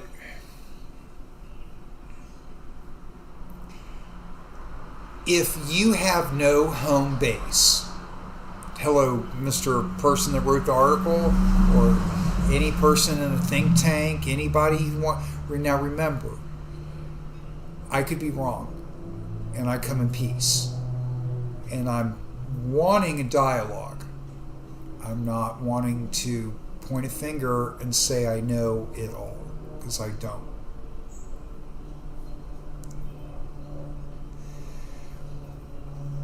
But if you have no home base, like your parents don't have a home, like you can't, in other words, if you're put out tomorrow, you have nowhere to go. Okay, now, I understand that there are people out there in America that think, how could that be? Why don't you just go down to the Holiday Inn right there? I honestly believe there are some folks out there that have no recollection. There are people that if they're put out of their home, they literally have nowhere to go. Like they can't go to their parents because their parents are dead, or their parents have no home. Right? So, and remember, as a renter, you can be put out of your home for any reason when the lease is up. Right? The landlord doesn't have to renew your lease. Right? We all know that's true. Right? So then what? Now what if you, no, but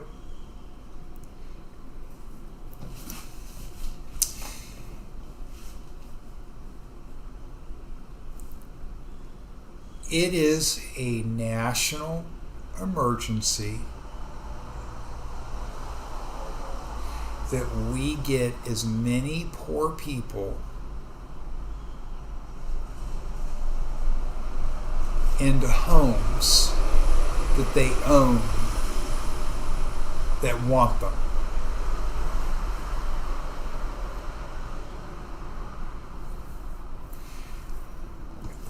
I'm saying that the guy that Krystal, the writer of the article that Krystal's talking about, is completely wrong. And I'm not saying that there are not benefits of people who would rather rent. Those people that would rather rent, those people can go stay. Oh, it's okay, big boy. It's all right, buddy. Those people can go home. They have a home. They they probably even have their original bedroom, maybe. So this argument that poor people that have no home should just be okay with renting for the rest of their lives, that is conditional slavery. Because when there is a corporation that owns a percentage of American homes that are valued up to a certain value,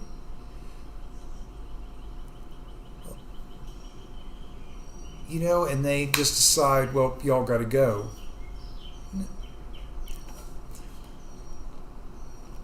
Now, the way I view the world is that if it is your goal as a human being, so hello out there, tippity hi, I'm talking to you out there. If it's your goal to sit behind a desk and to want to bring ruin on a group of people just because you can, that makes you the villain. That makes you a villain, right? Like when you read a comic book, I want to know what's the difference between that and like what Lex Luthor does. Explain to me how that's different. Please, I'm right here, dude.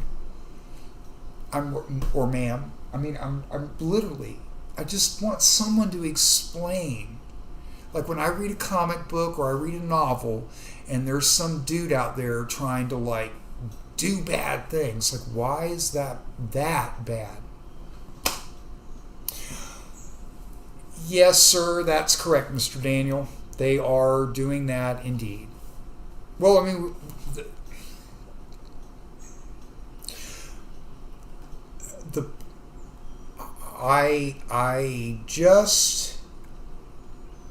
I'm trying to figure out how people who do that think they're heroic. Like, I mean, do they think they're heroic? Do they think that they're like, Charles Engels? Do they, I mean, I for the life of me can't figure it out. There would be a group of people that would without a doubt spend money to stop me from putting 10 million poor people in homes. Even if I could just write the check for it myself. There would be people in this country that would... Now, here's the... See, it's a trap! I just got you, didn't I?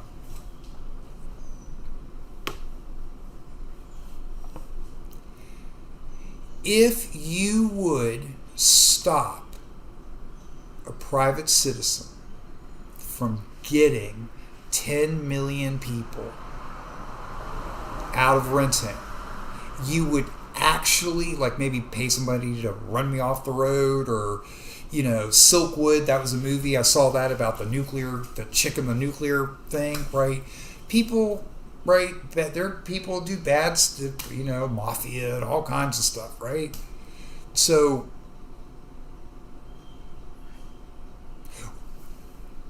if you would spend money, effort, to keep me from doing that, that makes you... How would that not make you a villain? Please, somebody, 911, call me. Like, how?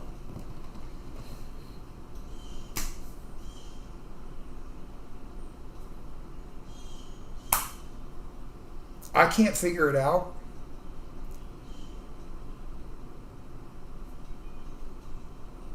It's like that notion. I love that notion. Oh, you can't give somebody a house. Well, okay. Time out. When have we ever done that? Like, as a nation for a large group of people. Oh, yeah, that's right. Yeah, there's only one time we do that. There's only one time we give large groups of people land. There's only one large group of people that we say, hey, there's gold over there, go take it. Right? There's only one group of people. Everybody else, it doesn't work like that. I don't think I'm missing something. Now, I know that the people out there in the homesteaders, it was hard, neighbors shooting them and all. I mean, I understand that, but they had the opportunity. All that instant wealth created, passed down from one generation to the next. Now,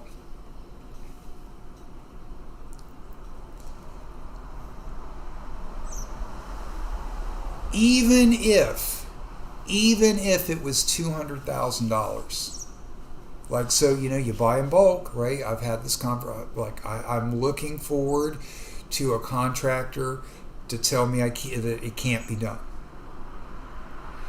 But if we're talking about mass production of homes, like if we said as a nation, we're not going to create 10 million jobs, we're going to create 10 million homes this year.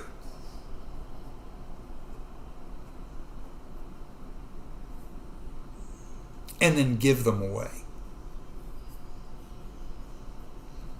What?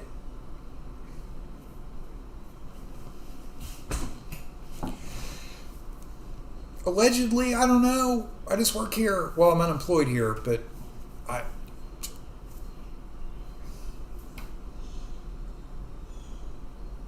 what are we doing? What's the plan?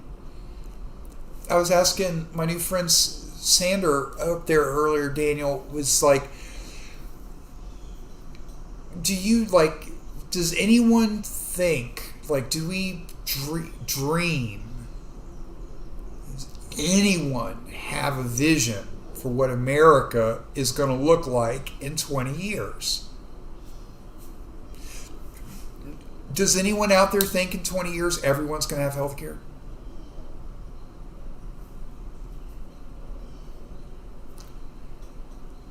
Do you think the minimum wage will be raised then? What do you think the minimum wage will be in 20 years? Has anybody asked themselves that question?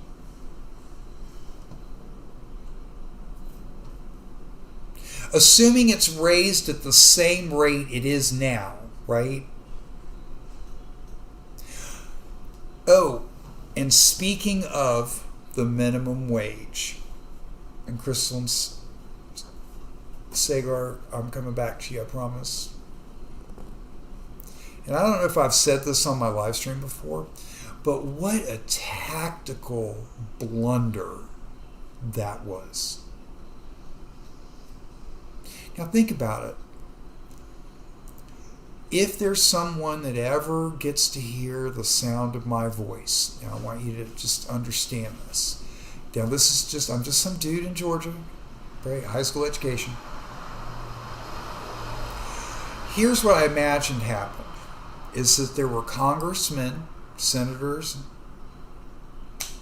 right? Exactly, right? So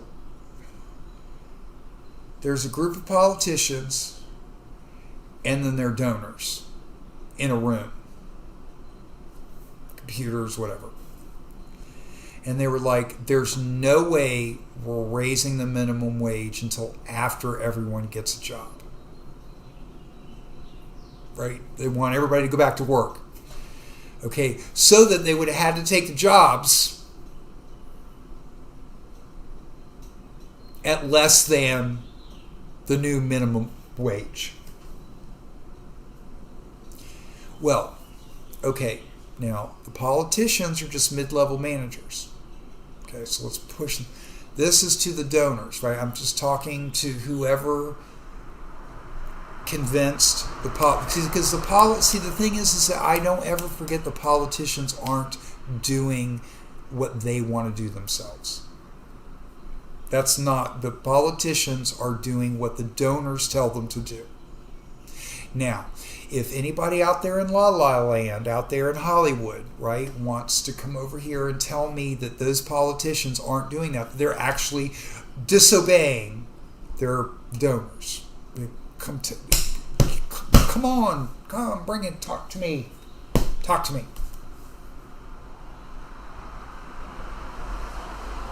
So the politicians were talking to the donors, and the donors said, we are not with raising this minimum wage. You will not do it. And they didn't. Right? And they were like, we're going to get all these poor so-and-sos back to work at the wage we want to pay them. Well, whoever convinced you of that, Mr. Donor, hello, and if it was a politician, whoever it was that told you that was a winning strategy, cost you billions of dollars. Because just think, if you would have raised the minimum wage to what was the chump change you were wanting to give us now? Originally, remember that they were going to do it and then they didn't, and they were going to raise it from $7.25 to $11. Now think, if you would have done that, then you would have been paying people $11 instead of $15.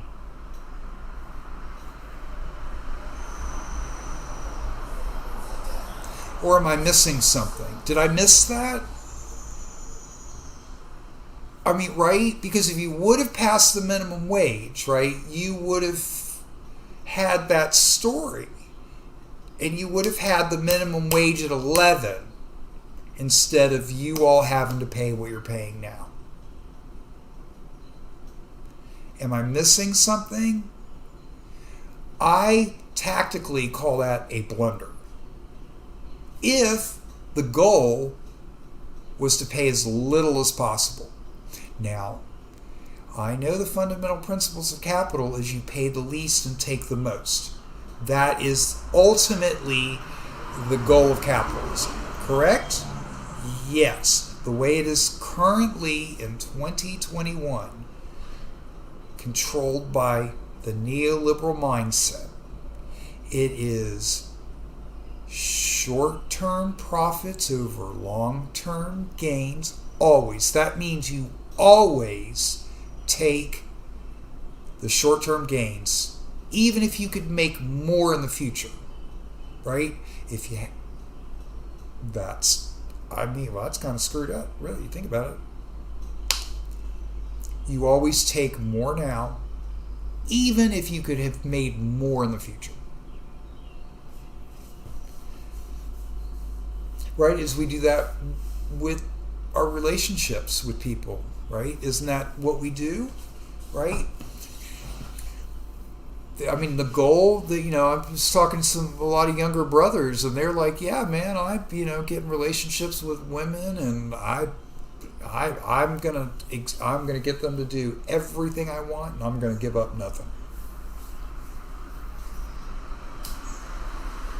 I'm gonna take as much as possible and give you the least.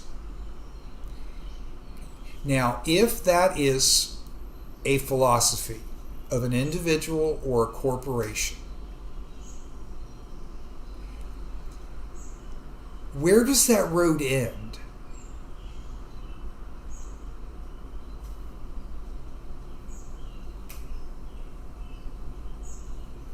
I honestly, where does that road end if that is the exchange? That means that every single person you encounter with that mentality, you're stealing from. Right? In a way, I mean, then it's like I have to fight you just to keep it even. Hey, look, your boundaries are not my boundaries, and my boundaries are not yours. So, yeah, well, I'm going to jump back on I don't know if you're still out there, Daniel, or not, but so that whole notion, right, is it like, okay, so question.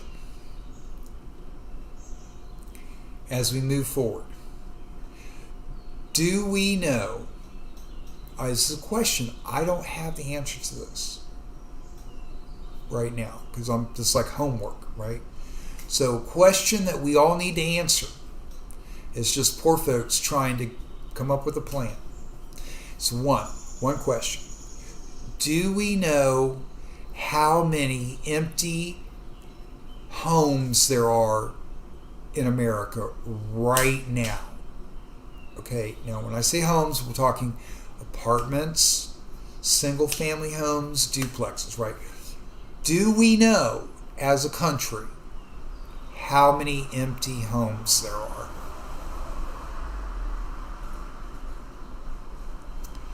I would hope we do.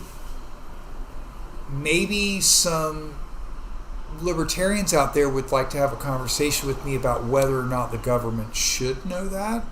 I mean, that is like governance. That is something that I'm not. Look, there's no letters after my name, right? So, forgive my ignorance.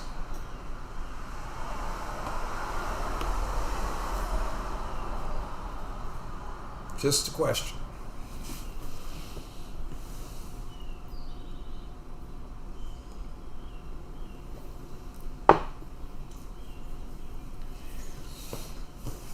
So, if we know if we know what X is the number of homes that are empty. And then we know how many people are homeless. Now, should that not have anything to do with one another? Just asking questions. I consider this to be a Christian nation. I was told that for the last 45 years of my life. Now, if y'all are going to flip the script on me now and say that this isn't a Christian nation, I want one of you Republicans to get up in front of the microphone and say that out loud.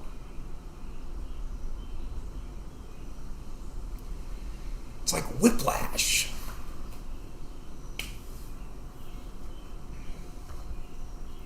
So I'm going to put Krystal back on.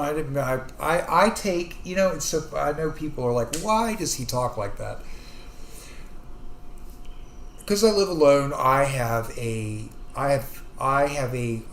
call it a relationship with a lot of the folks that I watch on YouTube every day. That doesn't mean that I have some kind of no. It's just I have respect for what these individuals do. This is not easy to do this every day, 5 days a week. And it's not.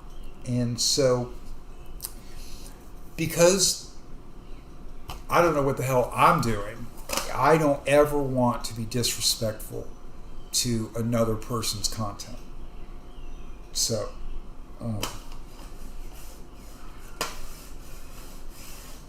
my mouse.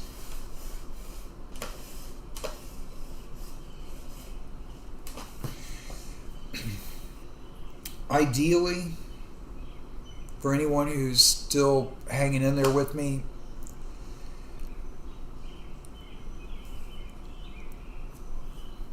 if I could convince you that a community could be built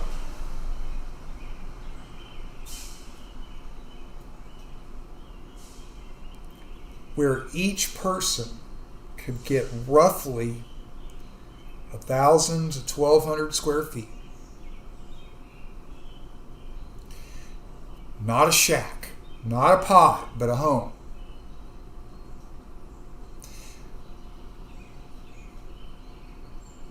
And we could put homeless people and low-income people, or even rich people if they wanted it, for goodness sakes. And not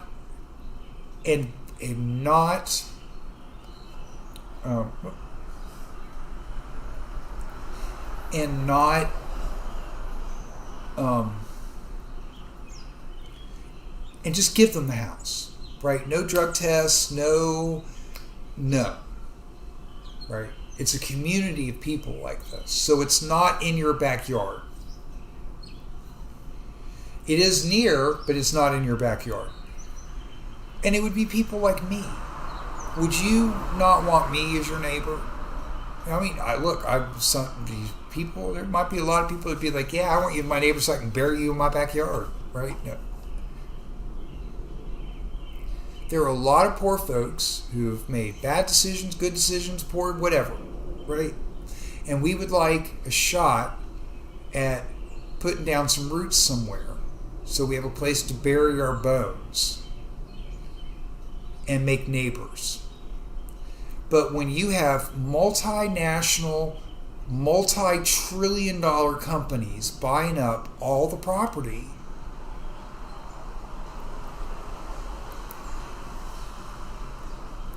it gets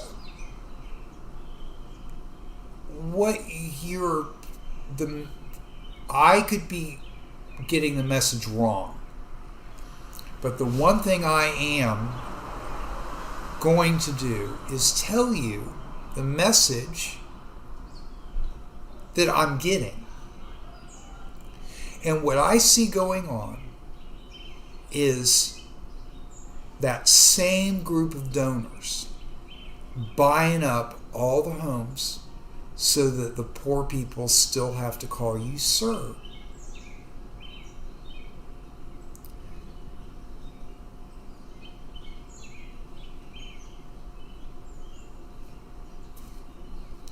Well, I am your opponent. And until I draw my last breath, I'll fight you on that. If I could, just to let you know, if I could wave a magic fairy wand dipped in platinum Martian dust, I would make it so that there was no renting in this country. Period.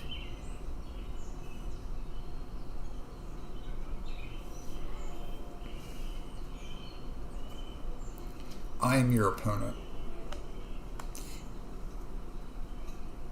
And I'm one of many. And you're not going to be able to purge all the voting forever.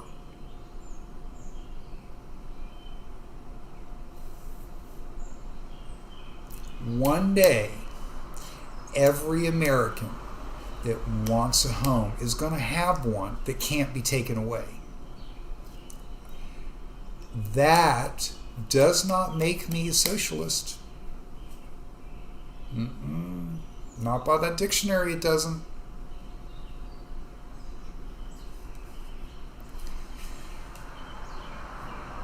How am I going to pay for it? It's none of your damn business. How does that sound? You let me worry about it. But brother, I'll tell you what, to everybody out there in the world, like, if someone were to, like, get in my way, right now, seriously, if you try to stop me and other people like me from getting people in homes, that's like X-Men versus like the Avengers. Like, that's going to be like a fight. Not looking for trouble, but, you know, my mom always said, if you give somebody a warning and they do it anyway, you are obligated to do the warning, right? So if you touch me again, I'm going to punch you, right? You touch me, I punch you. You don't get to not do that. Because the minute you not punch, that's it. You're done. So, my goal is to get, not in renting, that's not my goal. That's my fairy wand, live in a different world.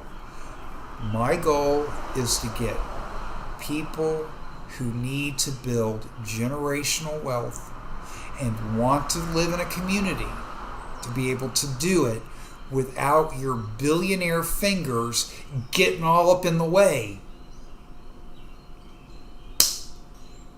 Oh, and before I forget, since Mr. Kyle said that he's never heard a politician do this, let me do this. So, I, as a Christian, do not believe in capital punishment because I am pro-life. I do not believe we should kill babies by the knife or by the bomb.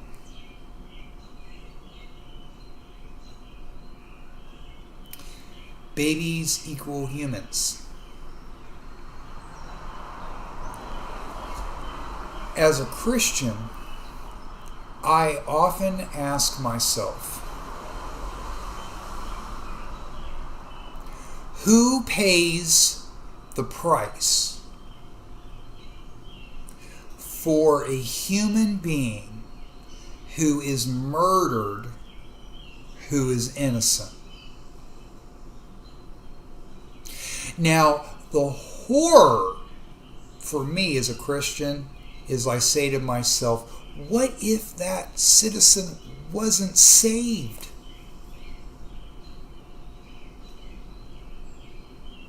What if that citizen didn't repent because he was so bitter about being executed because he was innocent?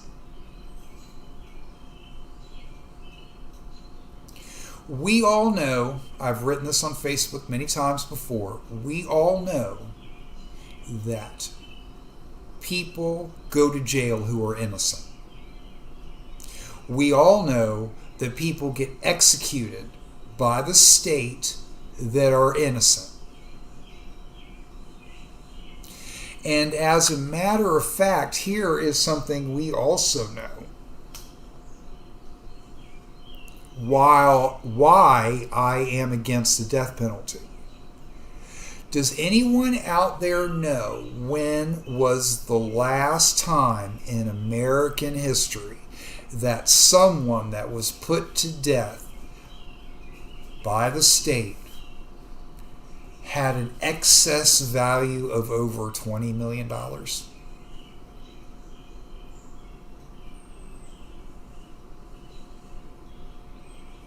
Anybody? Now, adjusting for inflation and all that, the last time a really wealthy individual was executed by the state was in 1850, and he was a gangster. We haven't executed a wealthy American since when? Please, I could be wrong, but it's a question I ask. Why do we only execute poor people? Allegedly. I don't know.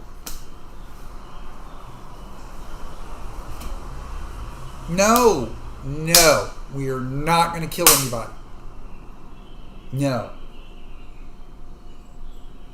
As a Christian, I have to remind my brothers and sisters that we were not put on this planet to punish one another.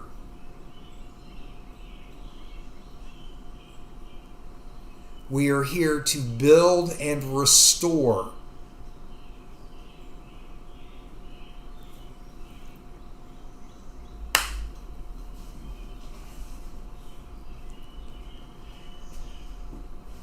It's so simple. Everybody makes mistakes. Everybody. Even the people that are trying the criminals, because they're human. We can make mistakes and it not be on purpose. All executions in this country need to come to a stop immediately.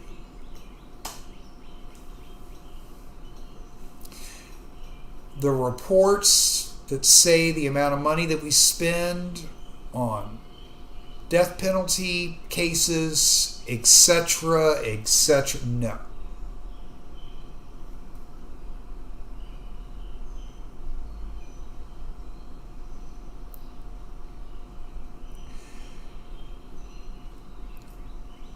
To my brothers and sisters out there, you cannot say you are pro-life, be for the death penalty, and for war. Because if that is what you're for, if you're for the death penalty, and if you are for just indiscriminately bombing people, then your argument about pro-life isn't the sanctity of life, it's that you don't want women to make that choice. And those are completely separate arguments. Completely separate arguments. Now, both can be true. There can be scales on that. But the caveat is that if you're for the death penalty and you're for killing innocent people over there, then you're not pro-life. You may be anti-abortion because you don't want the woman to have that right, but that doesn't make you pro-life. Stop saying that. So, here we go. So, I guess maybe here's a great question, right? Like we talk about language and whatnot. It's like when we talk about abortion, because I think we should talk about that, because I've said before that we have the gestation chambers coming. They're coming. There's no scientist out there in the world that knows anything about this that will tell you that I'm wrong. None. Not one. 20 years, there's going to be a tub that you can grow a human in. It's coming. It's coming. It'd be like those pods they'll drop off the truck, put in your backyard, 9 months later you pull out a baby. I'm serious. It's coming in 20 years. Maybe sooner. So we need to talk about what that means. We need to have a plan. We need to think about what's coming so that we can be prepared, right? Let's all prep. Down for that? Right? What worries me, honestly, is that I worry that there's a group of older people that have a lot of money that are bitter they're going to die and they want to like kind of take it out with them. I mean, where's the vision? Like, I mean, it would be nice if, what I would love to see is like this neoliberal, like what this vision. Because the vision is either they've got what they want, right? America is exactly the way they want it. Or they have a vision for something else. Right? So what I would like to know is that, like, how do they see it looking? Like, I just, because it scares me to think that there are people out there that want the 1984, that want the fascist slavery. I worry that there are people out there that want that, and they call themselves Americans. I'm your opponent.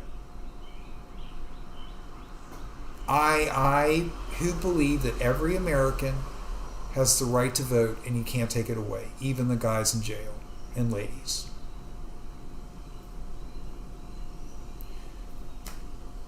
And I also believe that if you get married, you shouldn't get divorced. I'm not talking about civil unions. You could be able to step in and out of that all you want. Now, should the state enforce that? I don't think so, but I mean, it's my belief. There are a lot of people out there that are socially conservative, and I consider myself one. Yes, the homosexual. I believe in family. Doesn't mean that I think everyone should have one. Doesn't mean that if you're single and don't have a kid that you're something wrong with you. No, but I think that if we're going to keep passing this on, we need families.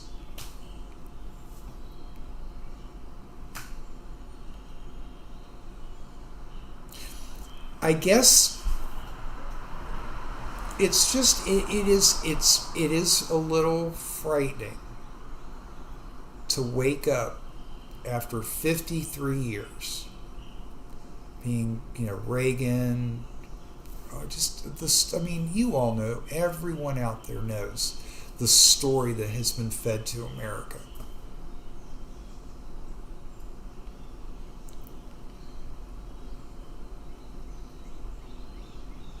To say 100 million, 150 million, 200 million of us are disillusioned.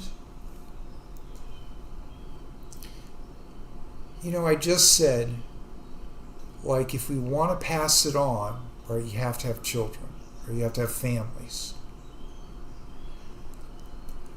But what's frightening as an American is to think that what is going to get passed on is something, and I don't mean any offense to my brothers and sisters in India, but I mean, I believe your country is more of like a caste system where, like, you're born into one, and if your father's a waiter, you become a waiter. And so, and it seems like to me what these billionaire, like the people that are in charge of America, the rich and you all know who you are. I don't.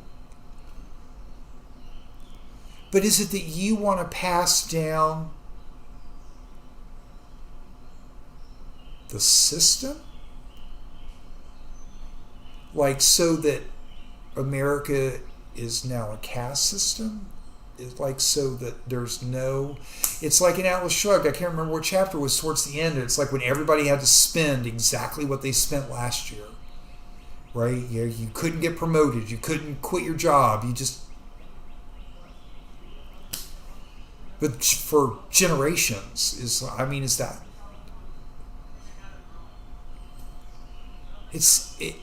I'm not saying it's on purpose. But I have to say to you that it looks like it is.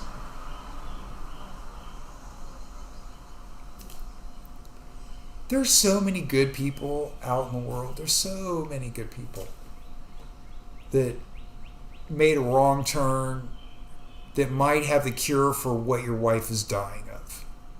And if you aren't going to have the imagination to understand that, I mean, brother, I will, my last breath, get everybody a home that wants it, and to convince you there's so much more joy out of helping your brothers and sisters than there is by keeping us down.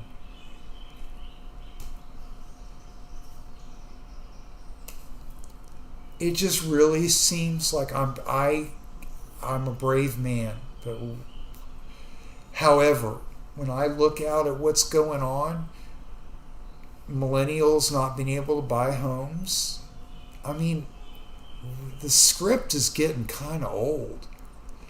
And it's like, I almost wonder, like, there's no future, there's no plan. So, like, look, Daniel, one of the things that I have to always do, right, is I have to take my own advice. And it's, Sansa and Game of Thrones, right? You think of the worst, but prepare for the best, right? Or however that goes. So I have to acknowledge that even though I think it looks like it's on purpose, I also have to say, well, there's also the other possibility that it's not.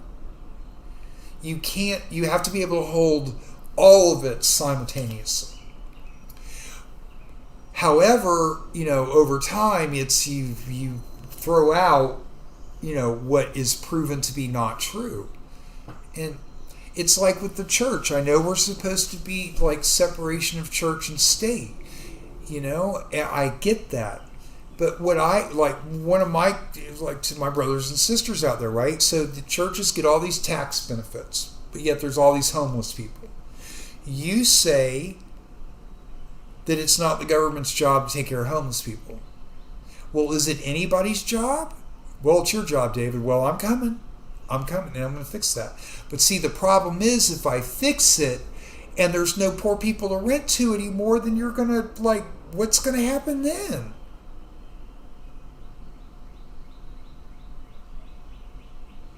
You'll try to fight me and stop me from doing that.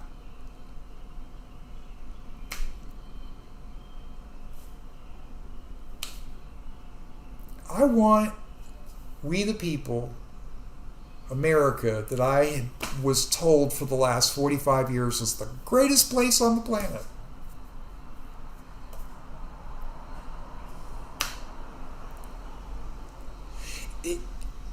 America is becoming the land of just because.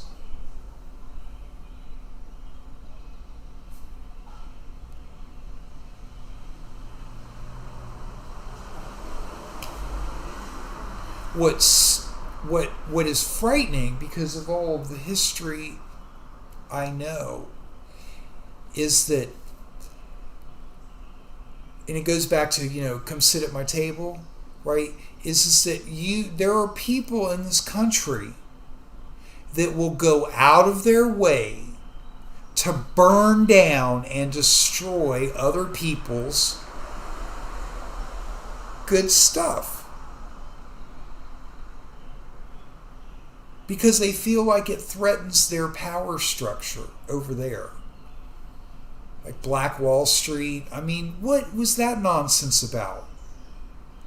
All because the guy alluded that African American men were sexually attractive to white women? What?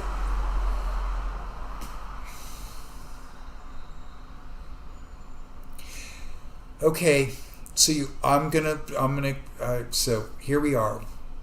We're on the battlefield. Okay, I need for somebody out there. I need for a libertarian think tank, because this is where I'm coming at you now, right? So you say our country wasn't built on racism. Okay, there's a document where some white dudes took quill and ink and parchment, and they said Africans weren't human, and they signed their names.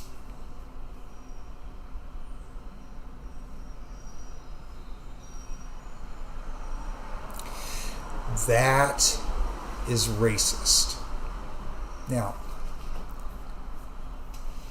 a couch, I come in peace. I am trying to understand. Any hatred over here without trying to communicate is a sign that you got your tail handed to you.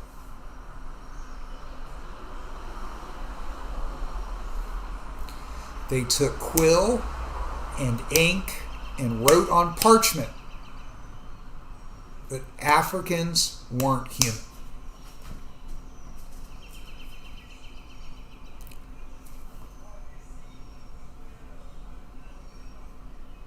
That's racist.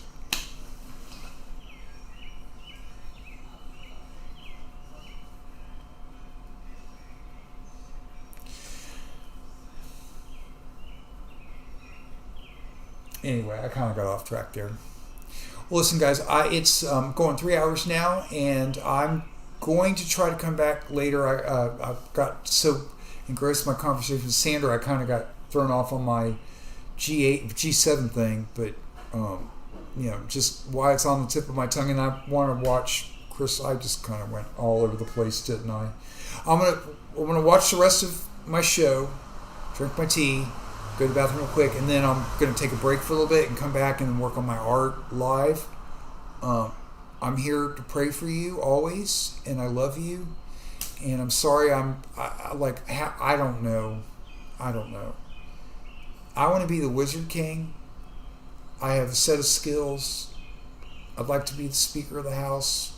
I don't think anyone's ever run.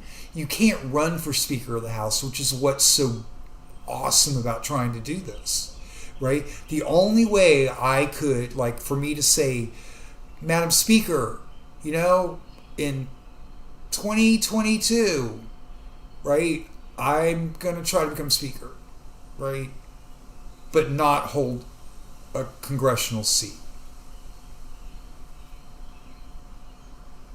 I mean, you kind of can't, how do you, but I think I'd be really good at it. And it's all part of the fifth element, and it's having simple 5 questions you ask people, right, and get them on board with 3 of them. And send a poor person to Washington. Why not? Get everybody a house. Let's, get schools open 7 days a week. Uberize some of the scheduling, not meaning that we make teachers independent contractors, but just the scheduling part of it. Like, when can you work? What can you teach? And the healthcare tax. And then just to try. You can always switch it back, right? Can't we try? Can't we just try? But it just seems like that the only reason why we're told we can't have nice things is because you need poor people to clean your toilets.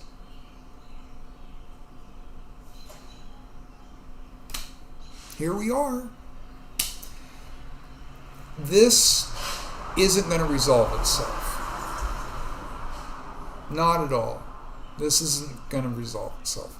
So, what I'm really trying to ask you, because I'm talking to the billionaire and the people, I'm not talking to the politicians because they just do what you tell them to. They're not in charge, you are. I understand that.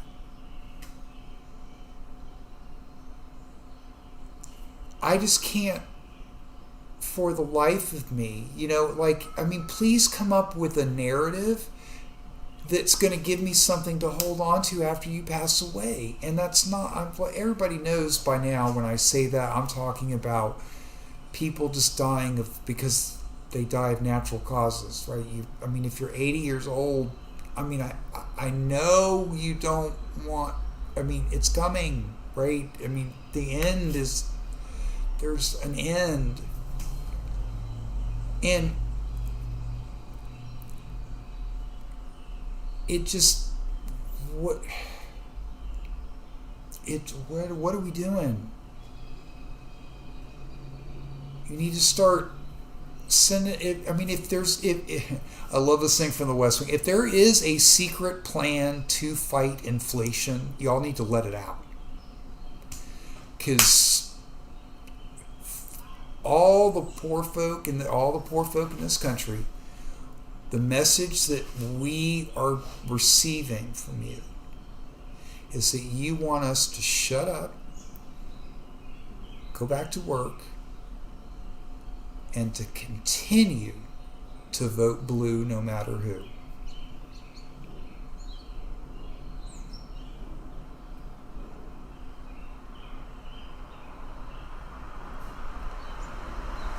It might be we might be able to swallow it if we're we're working for Medicare for all, but we're not. You're never going to give it to us. You are never.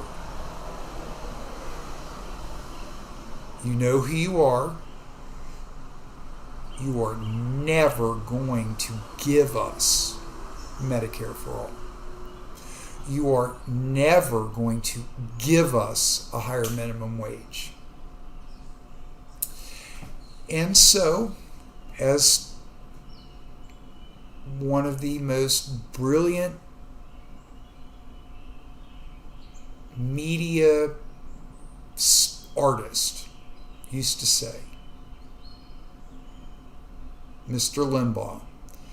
Oh, it's class warfare.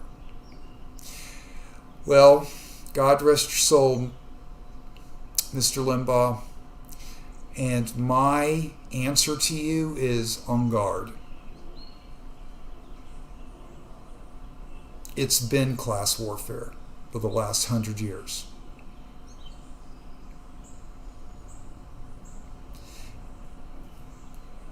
It is. Because you know what? I can't think of one poor person I know that isn't for Medicare for all. Who is against Medicare for all? That's where we're at. It's obvious. Oh, and let me say this out loud. I have a trail of accuracy. It's written down throughout YouTube and Facebook. AJC in my emails. There is a string of accuracy. So let me put it on the table again. I'm about to tell you what's happening. Here's what I believe. It's not a conspiracy. It's just what I believe. Joe Manchin is he's setting all of you up. The Republican Party is setting all of you up. What's going to happen is that the neoliberals are going to jettison the Democratic Party, just like they did in Arizona. Joe Manchin will be the next Republican nominee for president. And this thing he's doing in the Senate is his payoff to get that. Because when you're a senator, I understand finance for campaigns and how all that works. He's going to have to run as president because I don't think he could win in West Virginia again. There's your moderate. And then all of the upper echelon Democrats are going to jump out of the party and they're going to suck all that money out of it too and leave the progressives with an empty shell, just like they did in Arizona. Now, I said that out loud to the camera. It's recorded. I'm either going to be right or wrong. But the way I see it, Manchin is dragging his feet to hold all this up so that this realignment of neoliberals and neoconservatives can just happen right behind. That's what's going on. Joe Manchin will be the next Republican nominee for president in 2024. And it's going to go something like this. I can no longer be in the Democratic Party, this group of socialists that want to wreck the country. So I am going to the Republican Party to be with my brothers and sisters to save America. Allegedly. I don't know.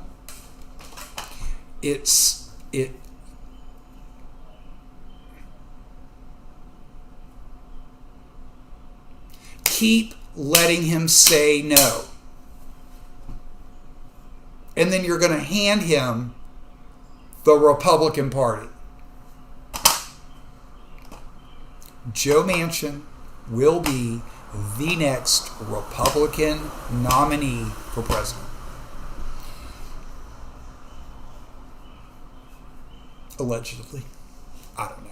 I have no insider knowledge. It makes sense to me. He's not voting with the Democrats on anything that the young Democrats want. So he's consolidating his power and he's going to eject into the Republican Party. But maybe 3 or 4 others, who knows? Senator Sanders, I love the man. He's got a shelf life. I mean, no offense, sir, but I mean, you can't be senator forever. we need a plan. And it's not a plan to take over. It's a plan so that when I'm 70, the country might be the way I want it, not the way it is today. Because it almost sounds like to me that people in power in America are saying it has to remain this way until we're done with it. I mean, you're only going to be able to sugarcoat that for so long, because anyway. Okay, so I should shut up and play this, right?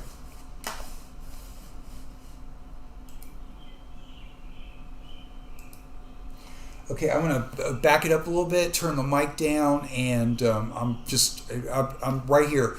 And then after this, I'm gonna switch everything and then work on my art.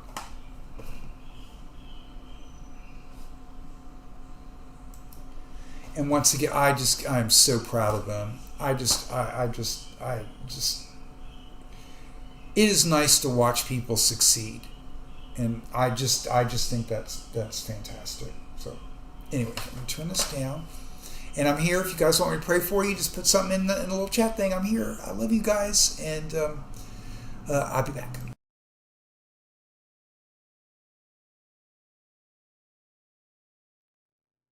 With individual homeowners coming in with all cash, coming in above asking price, great for you. If you're in the class of people, the majority of Americans who haven't food, that's what that that's what that term means. It means that we're going to suck all the jobs out, and we don't really care if your town never comes back. We don't really care if your town becomes like this abandoned husk with Main Street shut down and all the factories rotting out, like frankly most of the country became because of those types of policies. So he's making the housing equivalent of that argument. Like, overall, this is going to make markets more efficient. The housing stock is more liquid. So this is actually a good thing if you ignore the human cost of what this looks like on a person-to-person basis. Yes, if you're already a homeowner and you want to sell, great. It's good for you. You're building wealth. The housing prices are going through the roof. You've got BlackRock competing with individual homeowners coming in with all cash, coming in above asking price. Great for you. If you're in the class of people, the majority of Americans who haven't made it to be able to own a home and accumulate any wealth whatsoever, then this is a disaster. And the Wall Street Journal has a look at, they've actually surprisingly been doing some of the better reporting on this. Who are these like based people There's at the Wall Street Journal? Rebel reporters at the Wall Street Journal. But anyway, they talk to a number of prospective buyers, individual people who are trying to buy homes and finding that like, even when they come in above asking price, if they don't have a either all cash or significant cash down payment, they're getting outbid every time. So you see the gentleman here that's pictured. He's one of the people that they spoke with. And in fact, the numbers back this up. So half of existing home buyers in April who used mortgages put at least 20% down. So you've basically got to have at least 20% of the purchase price in order to be able to come close to touching a home at this point. So that's very different from what we've seen in the past decade.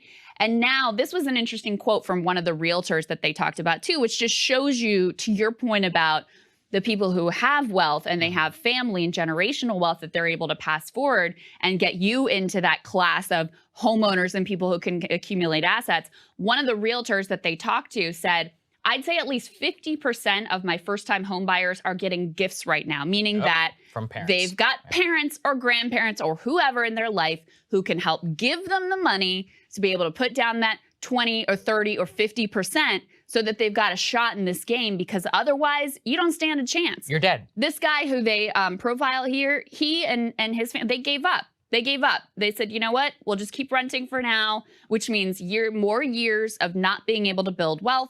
And we'll try to save for a larger down payment so that maybe down the road we can get there. But, you know, right now it looks like a losing race for people who are first-time home buyers. So just to give people, I was just doing some rough calculations here. So according to this journal piece from the NAR, which is a national, I think, Association of Realtors, the median home price in the United States right now has gone up by 19% from a year earlier. 19%, that's astronomical. That goes up to $341,600. Now, according to this, you basically don't have a shot at being able to buy a house without a lump sum of at least 20% down. So what does that mean? That is $68,200, as in savings, an entire sum that you would be willing to put up, which is, I think, a standard deviation above the average family yearly income of the United States. How are people supposed to save up that type of money? This is completely impossible. This is what they say. I'd say at least 50% of my home buyers getting the gifts right now, showing that they also are they're also getting preferential rates from the banks. So you are screwed at every step of the value chain. You don't have the savings, screw you. You can't even buy the house. Oh, you have 5%, and let's say by a miracle you get the mortgage, you're still gonna get a higher rate, and you're gonna have a much larger principal that you're gonna have to pay down for a longer period of time. Essentially what we're seeing here is that, of course, like all things in the story of class in America, minority housing owners or minority would-be buyers are being totally screwed. And largely, the entire lower middle class, you don't even have a chance in hell at buying a house right now. And I think that's immoral, because the way that we're looking at this is that this whole nation, America should become a nation of renters. Okay, if you're somebody like me, you live in the city, I've moved 5 times in the last 4 years.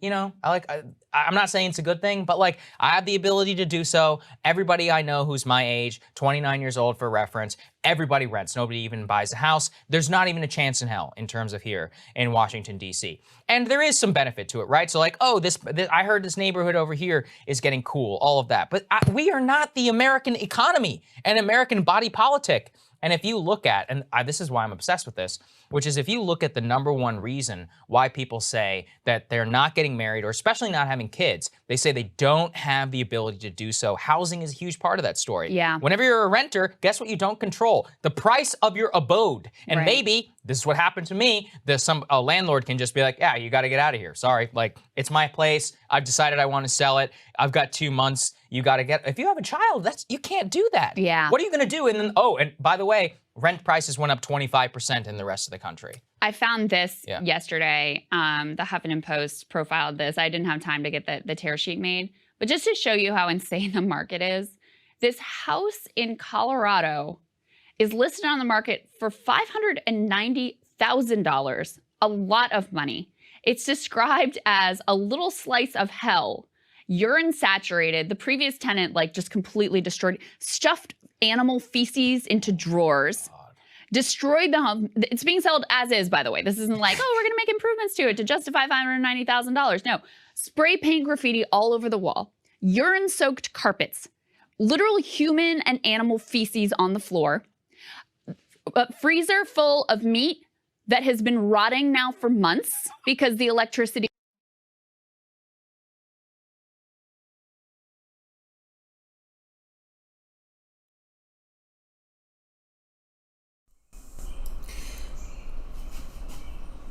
Now, just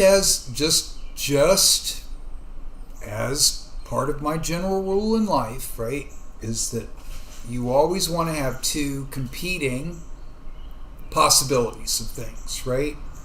Now, I don't know, I haven't seen the ad, I don't know what Krystal is.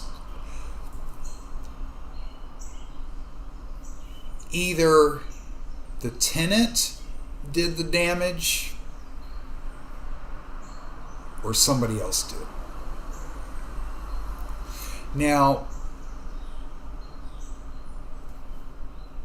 as somebody who's posting that ad,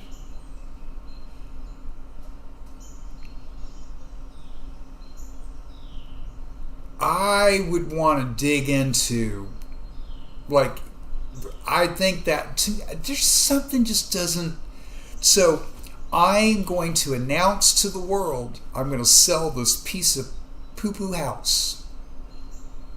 And the reason it's like this is because the guy that just left did it. That's awfully convenient.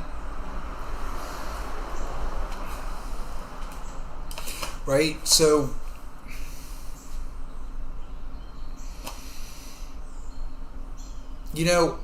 I waited on a group of guys once, and they were kind of laughing amongst themselves about, it's that, remember we were talking about take the most and give the least. And, I heard it with my own ears, right? So you can't say that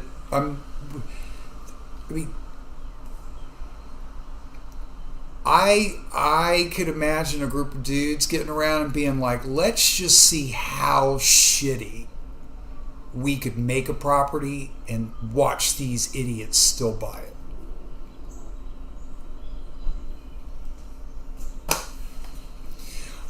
Because really, the dude wouldn't even clean it up before he sold it. That is typical American real estate, isn't it? Integrity in the American rental market. The dude put the ad in there. I would be ashamed to do that. But then again, I'm a Christian capitalist.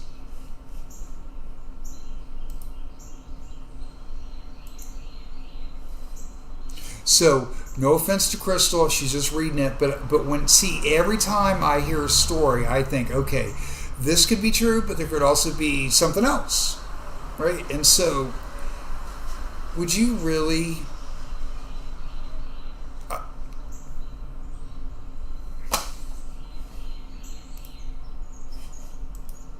was turned off. Okay. That's the state of this house.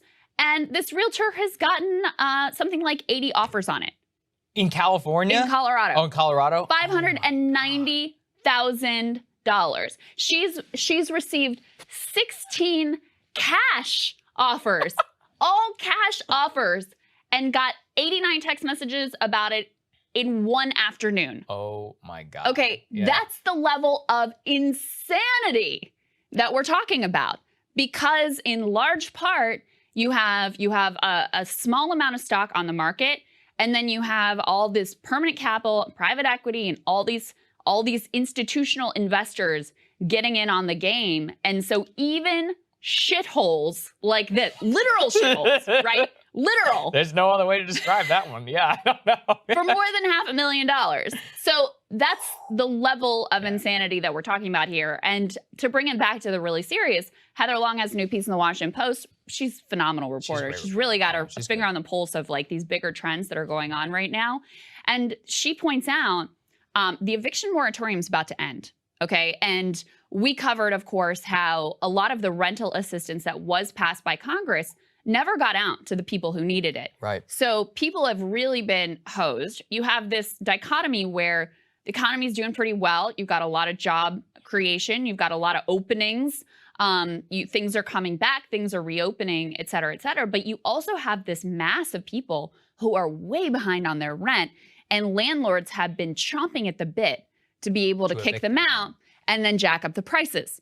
So at the same time that you have this economy that seems to be at the top level set to really expand, and workers have some power in the workplace because employers really need to hire them and they're getting the wages are increased, all that stuff, you also are facing a potential situation where you could have a massive homelessness crisis as those rents skyrocket, because the story of the pandemic and the post-pandemic economy thus far has been housing prices have been skyrocketing, but rents have stayed relatively low. That trend is beginning to change. Now we're seeing, especially these single-family homes that private equity has been buying up, rents for those are going up and up and up. And the expectation is that rent overall, especially once we have the eviction moratorium end, are going to skyrocket, and people are going to be, they're going to be screwed. I mean, there's just no other way to put it. So at sort of every level of the income spectrum, even those who don't even aspire to own a house right now would just like to get into an apartment are facing very, very uncertain prospects and potential homelessness here in just a number of weeks. Yeah, it's just it's tough times out there. If you're an average person, you want to buy a house, I feel for you, because there is just, I don't know how you can go up against BlackRock, how you can go up against, these private equity giants and more. It's just such a troubling time. This is the foundation of who we are. And to see people out there just outright lobbying against it, Yeah. It's just completely wrong. Well, and listen, again, if there was another system in place for people to be able to build wealth, yeah, but there's not, right? but there's not, Yeah, right? Then maybe we can talk about, the market could be more efficient. Everyone be buy less Dogecoin. tied. You know, Also, what kind of a weird value system is it where you're like, no, it's good for you to be thoroughly unrooted to any community or place? That's again how these people that think. like neoliberal You're just a widget mindset. Yeah, and we need to efficiently allocate you across the country. Whereas, most actual human beings, they like having roots in a place and a community. In fact, that's part of what we're seeing is more professional managerial class people wanting to move to places that are less anonymous, little smaller cities with more space where it's more important, like who your neighbors are and there's more connection there. It's like the most basic human value, but completely invisible to these people who are just like crunching the numbers at the top levels of the economy. America should not become a nation of renters. Yes, indeed. Yeah. Bottom line.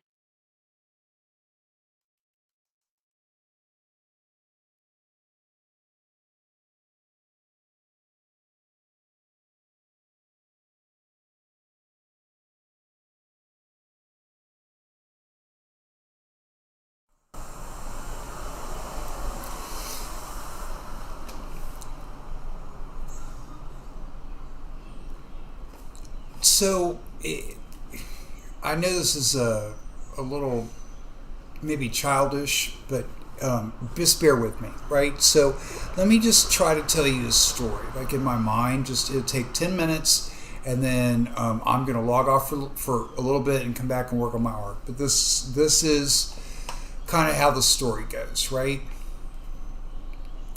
Okay, so imagine we as the country, we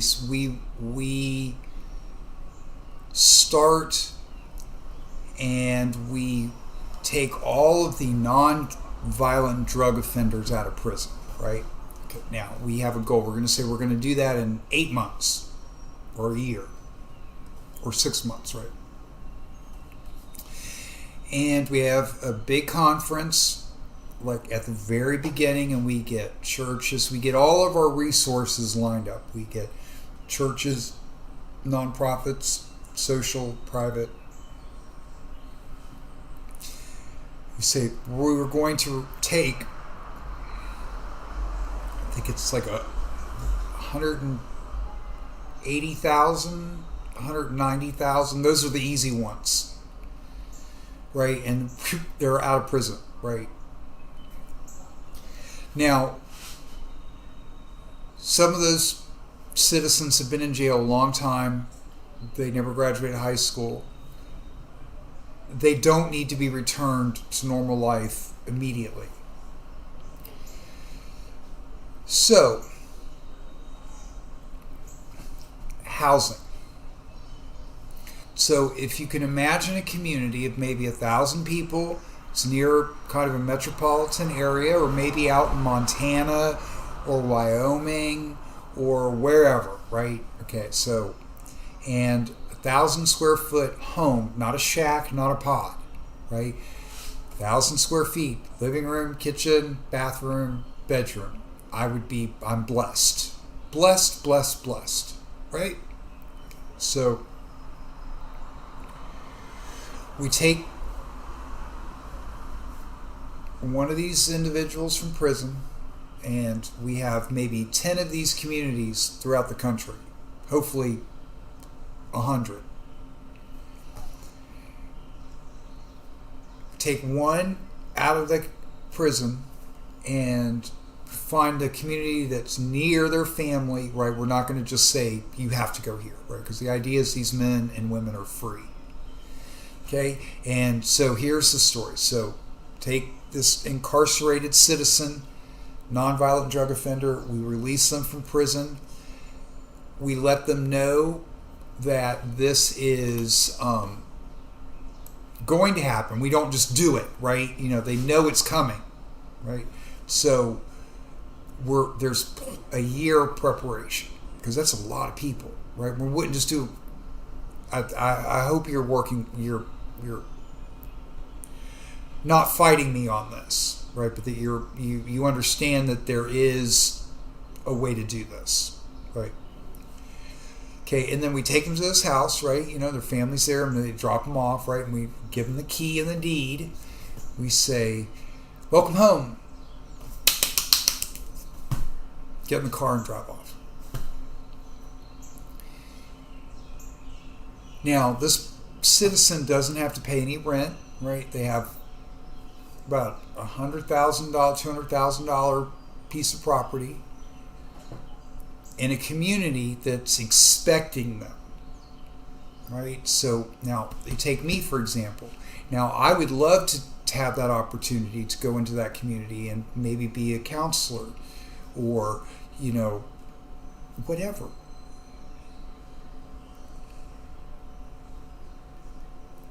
And I could work with that individual. Be plenty of other people, right? So there's a church in the community, there's a school in the community, there's a doctor in the community, and we're all of like-minded people, right? That are wanting to build communities. But we just need the capital to do that, right? So this individual comes from prison, gets in his brand new home, or used home,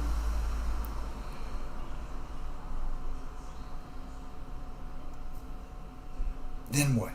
Well, hopefully what we've done is that since we knew that this individual was getting released from jail, and we could have had time to prepare, and this is the most crucial thing. You've got to fill out that 3x5 card. You've got to sit down and take your 3x5 card, pardon me, and imagine your perfect day. Right? Imagine waking up in your bed and you can do whatever you want. And from sun up to sundown, you write it on that card, whatever you want. Okay, when you fill out that card, that 3x5 card, that should be every day of your life. Why not?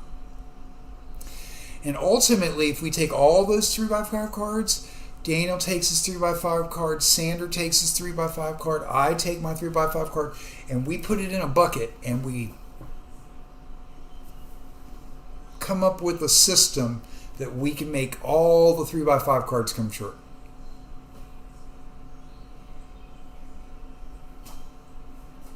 So we have the guy or lady in prison who, nonviolent drug offender. What do you want to do? Well, I'd like to play music. I would like to go back to school to get my degree. I would like to XYZ. Okay, so now there's this individual. He's kind of got his goals in mind. He's got his house. And you go, well, where is he going to get his money? What? Right, well, now there's food's not like basic food is not an issue because the church and the community is self-sustaining to a point. We can't make a car, but we can surely cook enough food, grow enough food, right? Because that's part of the green aspect of this community.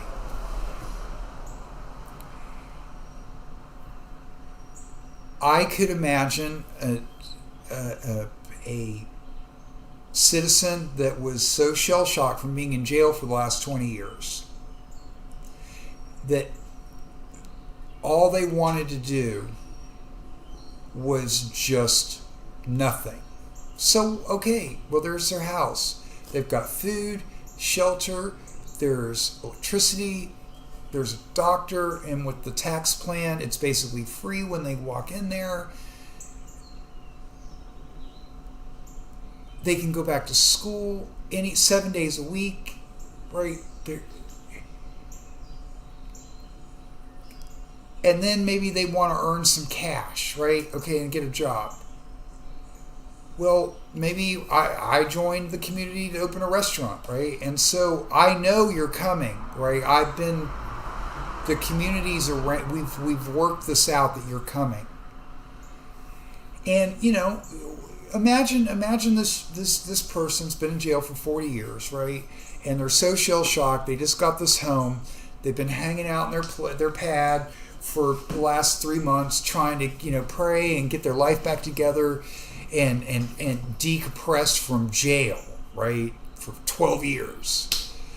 They don't have any bosses, right? But they're in a community of people where if they want to get help, they're right there. And so then they walk down the road and there's me in my restaurant, And so the question goes like this individual would walk up to me and I need a job. My name's Frank. I need a job. Right? Oh, I know Frank. I already know who Frank is. There's 1,000 people in this community. Right? And we know you're coming because you're getting out of jail. We've got the government, we've got the churches, right? So here we go, right? And you come, got your house, and then you come into the community when you're ready. And then you go up to the business owner and you say, I need a job. Frank, I'm Frank. Hey Frank, how you doing? Well, Frank, what would you like to do? Can you imagine that? Can you imagine an employer? I mean, that's how I was trained, right? What would you like to do, Frank? Well, maybe all Frank wants to do is sweep the floor because he doesn't want to be bothered, right? He wants to put his headphones on and all he wants to do is sweep the floor. Now I say, well, Frank, you know what? I got a job for you. Could you come when can you come? Well, I like working in the morning. Okay, well, can you come at 9? Yes, I can be here at 9. Okay. How about you work 9 to 10, 3 days a week, and I'll give you $60 a week. It's $20 an hour, and I just give it to you in cash. Okay. That's all the work I have sweeping. But I know my buddy up the road needs a sweeper too. So he might have a couple hours that you can go sweep up there if you need more than that.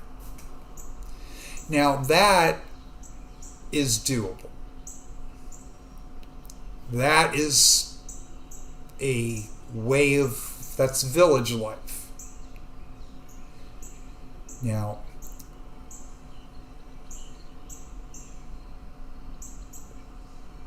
freeloader, you can call us, me.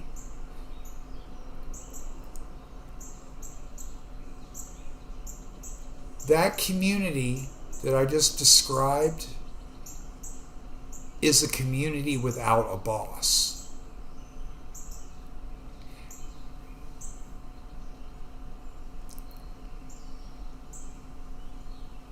It's a healing community. Soldiers come back from war some soldiers don't need to go right back to their wife and family. Some police I understand what happens to men and women, citizens that get hurt, children grow up hungry.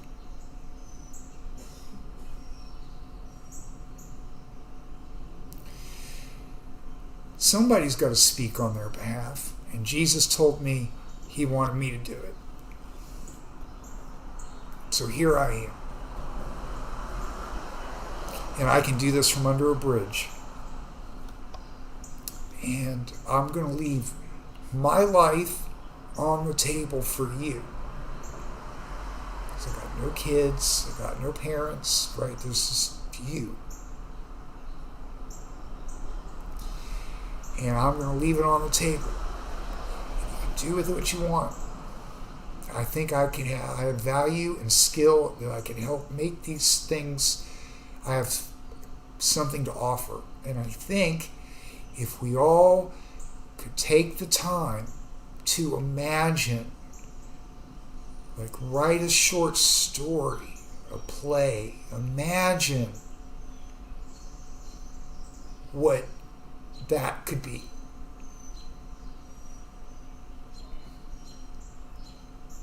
A home that can never be taken away. A vote that can never be taken away. The opportunity to go to school whenever you want. And healthcare that's paid for at a national level with freedom of choice. And a private risk management company to manage it. It's a basic starting line.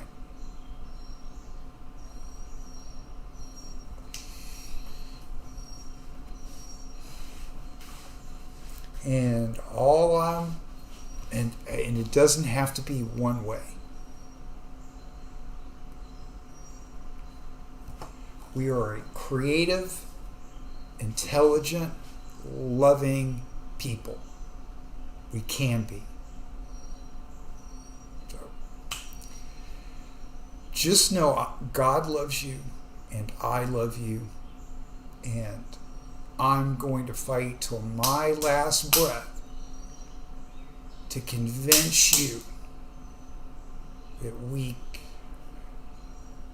the people, in order to form a more perfect union, will establish justice, domestic tranquility, to promote the general welfare and the blessings of liberty. Right? Don't need to, I mean,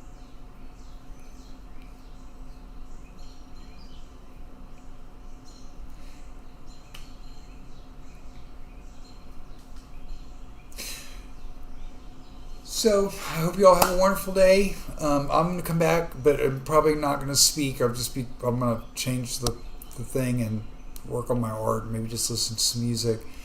But I'll keep the chat thing on when I come back. And so if you want to talk or have me pray for you or whatever, just know I love you, and we can do this. We can do this. And I come in peace. A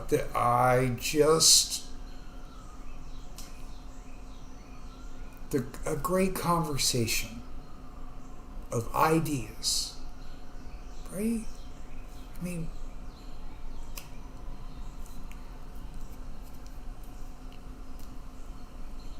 it's going to be hard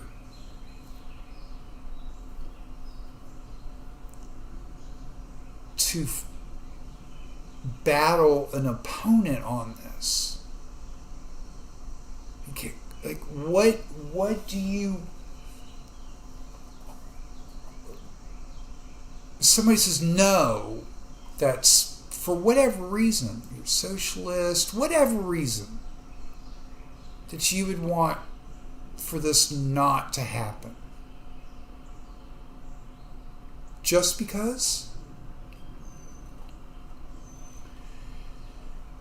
I mean, I know that you are smart human beings. I mean,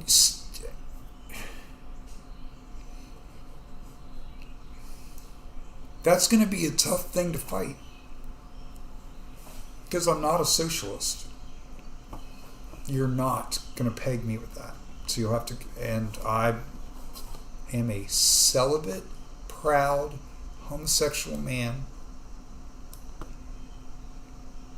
Not married, never been married, never had a kid, never paid for an abortion.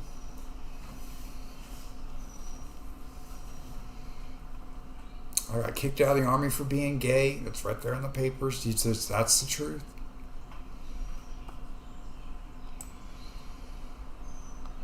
I'm a liar, I'm a thief, but I love you,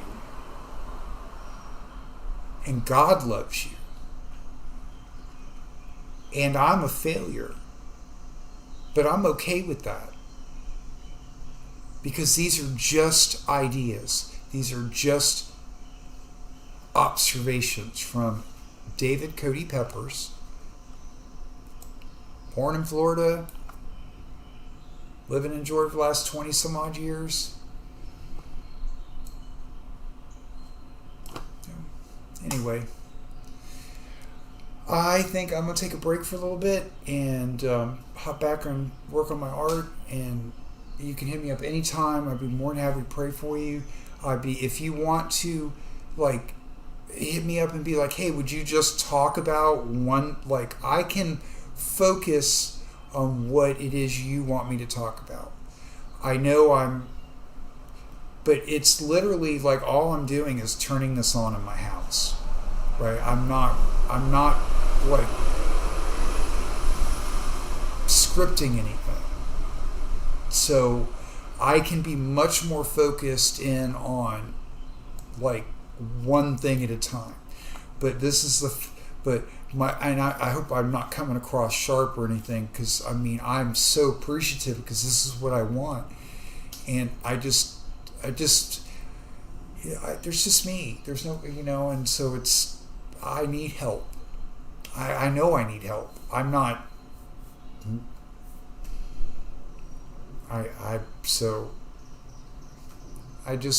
love you, whoever you are out there. I pray angels come, and that we have communities and love one another, be neighbors. And that goes to all the humans all over the planet. Russians and Chinese and Japanese and just everybody. I mean, we'll have enough for everybody.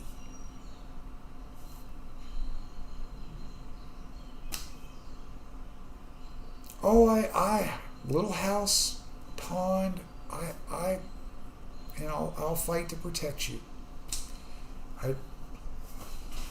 I think that's what we just want to be happy. Some of us don't know how to do that, and hurting people hurt other people, and that's what's going on in the world. We're all just hurting, and so that's why we should pray and love one another and be neighbors and tell each other when we're messing up, so we can be better people and make each other proud.